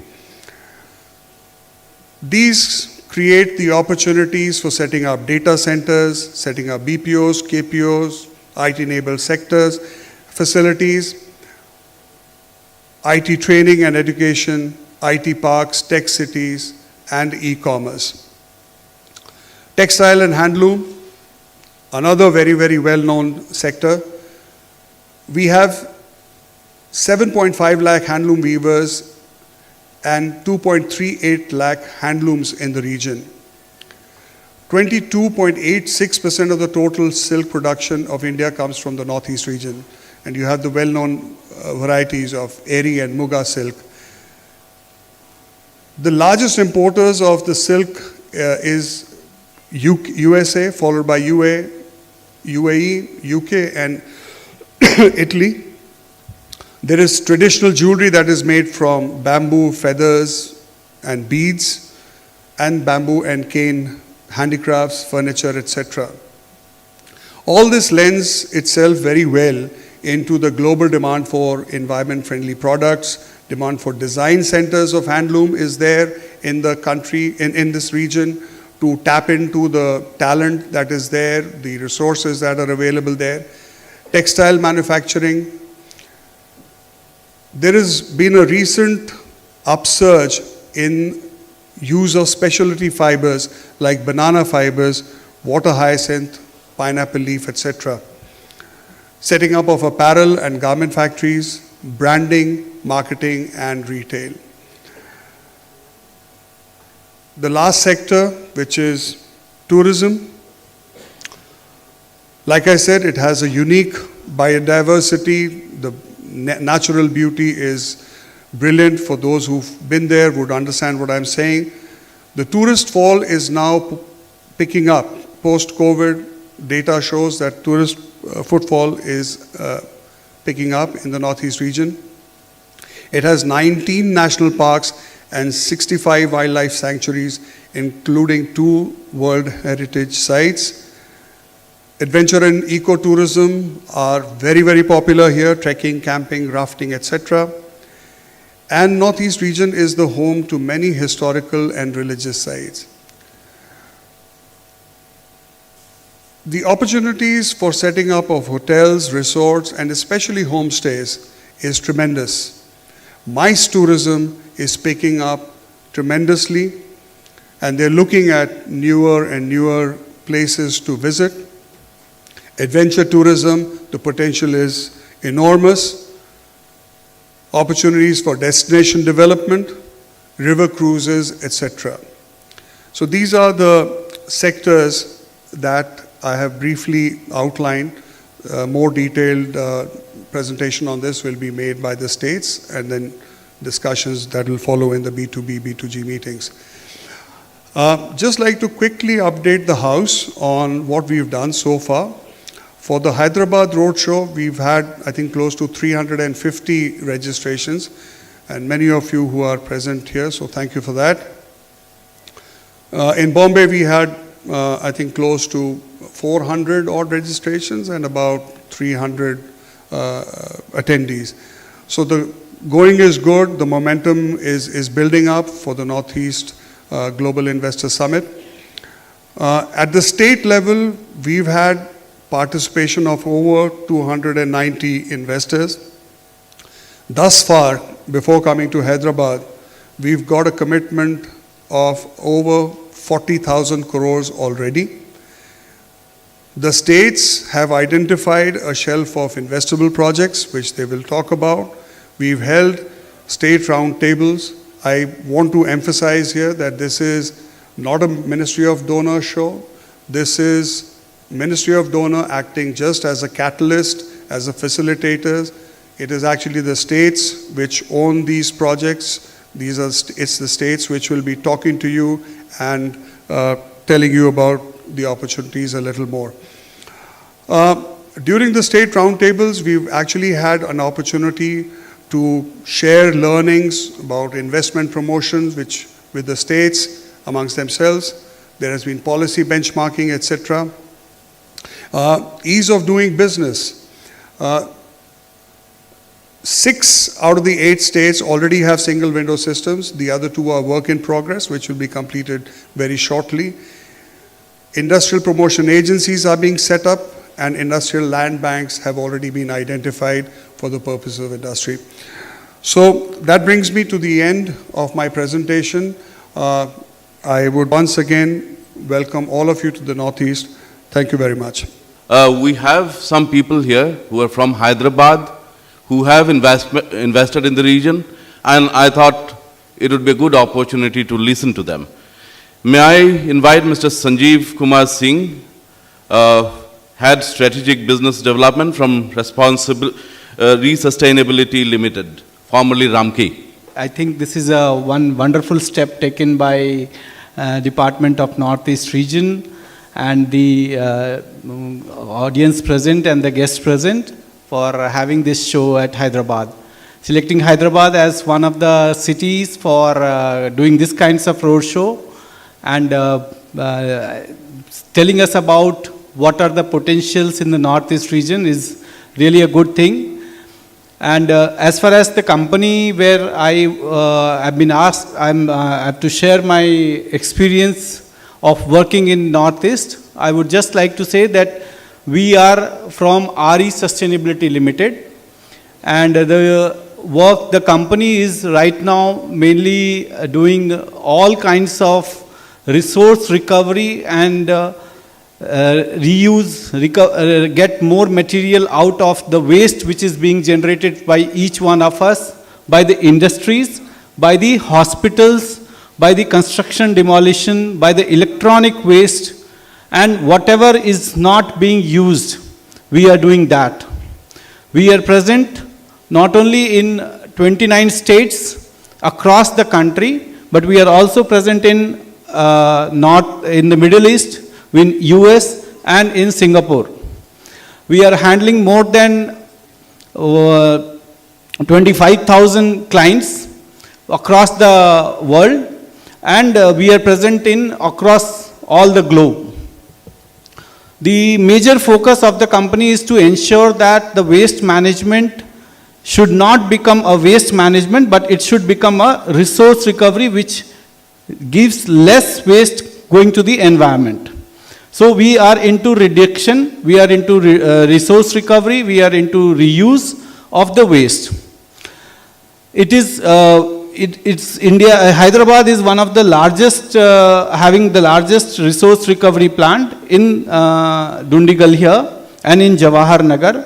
If anyone wishes to, from the Northeast, if anyone wishes to see it, it is a live example to see how 8,000 tons of municipal garbage, the entire waste which the entire Northeast 8 states are generating, is getting handled here. Not only that, more than 12 lakh metric tons of hazardous waste is getting managed across the country in different states. Also, roughly around 45,000 beds of hospital waste is getting handled. So when it comes to Northeast, what we understand, and it was a very clear understanding that what is the potential of the states. It has got all kinds of landlocked states, states which is having shares boundary to the sea, states which have boundaries to the international neighbors. So it has got a lot of potential. Government is already doing a lot of work to ensure that there is the connectivity, which was a major issue, and over the last few years we are seeing that the connectivity overall has increased a lot. We get many places reachable with a single stop or maybe direct stop by flight. So the connectivity and the growth has been a very high potential in the entire state. With that, we started working to look into how that we can protect the pristine environment by ensuring that the waste which is coming out from the different processes in the state gets managed and there is no pollution to the environment. So in the last 3.5 years, we have been able to interact with each of the corporations there, municipal corporations, government and industrial development corporations. And we have got a very good overwhelming response from the government through these institutions. Right now we have been able to have agreements with 3 states. One is Assam, for which we are catering to provide the hazardous waste management for the waste coming out from the drilling units of all the oil units there. So the plant is likely to get operational in another 8 months or so. It is coming up at Dibrugarh. The other plant we worked with the Arunachal Pradesh government for setting up of a biomedical facility, because the state lacks all this waste which is coming out from the treatment of the hospitals, and these wastes are highly contagious.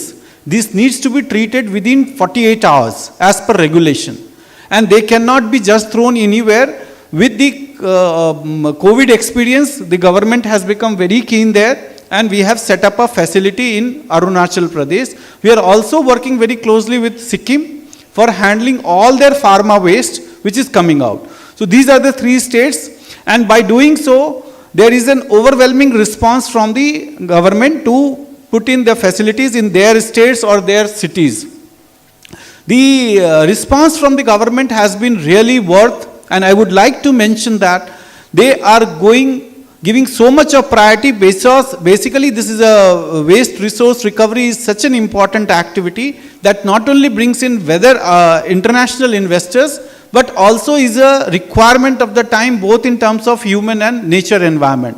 So the response has been very positive, sir. And whether it is terms of clearances, whether it comes of permitting, and even we are getting support in terms of some financial incentives. I wish this should continue, and this is what I would just like to congratulate all the states of Northeast region and the organizers to organize this such kind of event.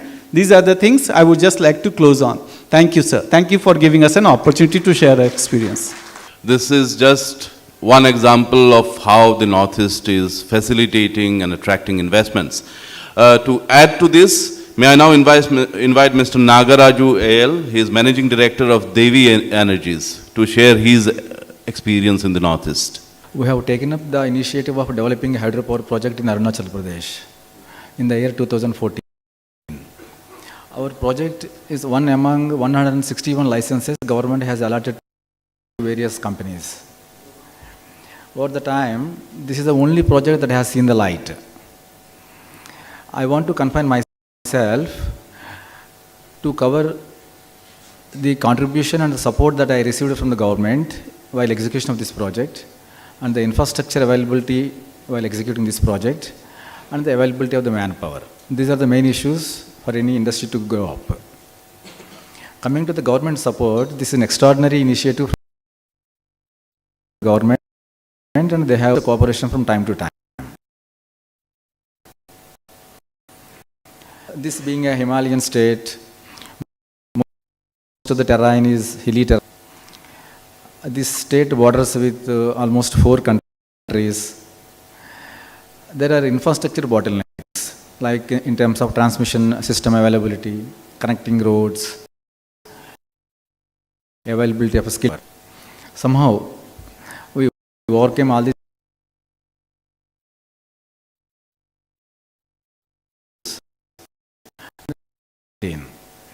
This project serves the villages and the districts bordering Bhutan and China, West Kameng, East Kameng and Tawang.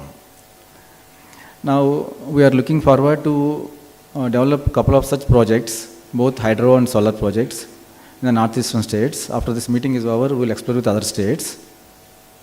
I really appreciate this kind of initiative from FICCI and northeastern states.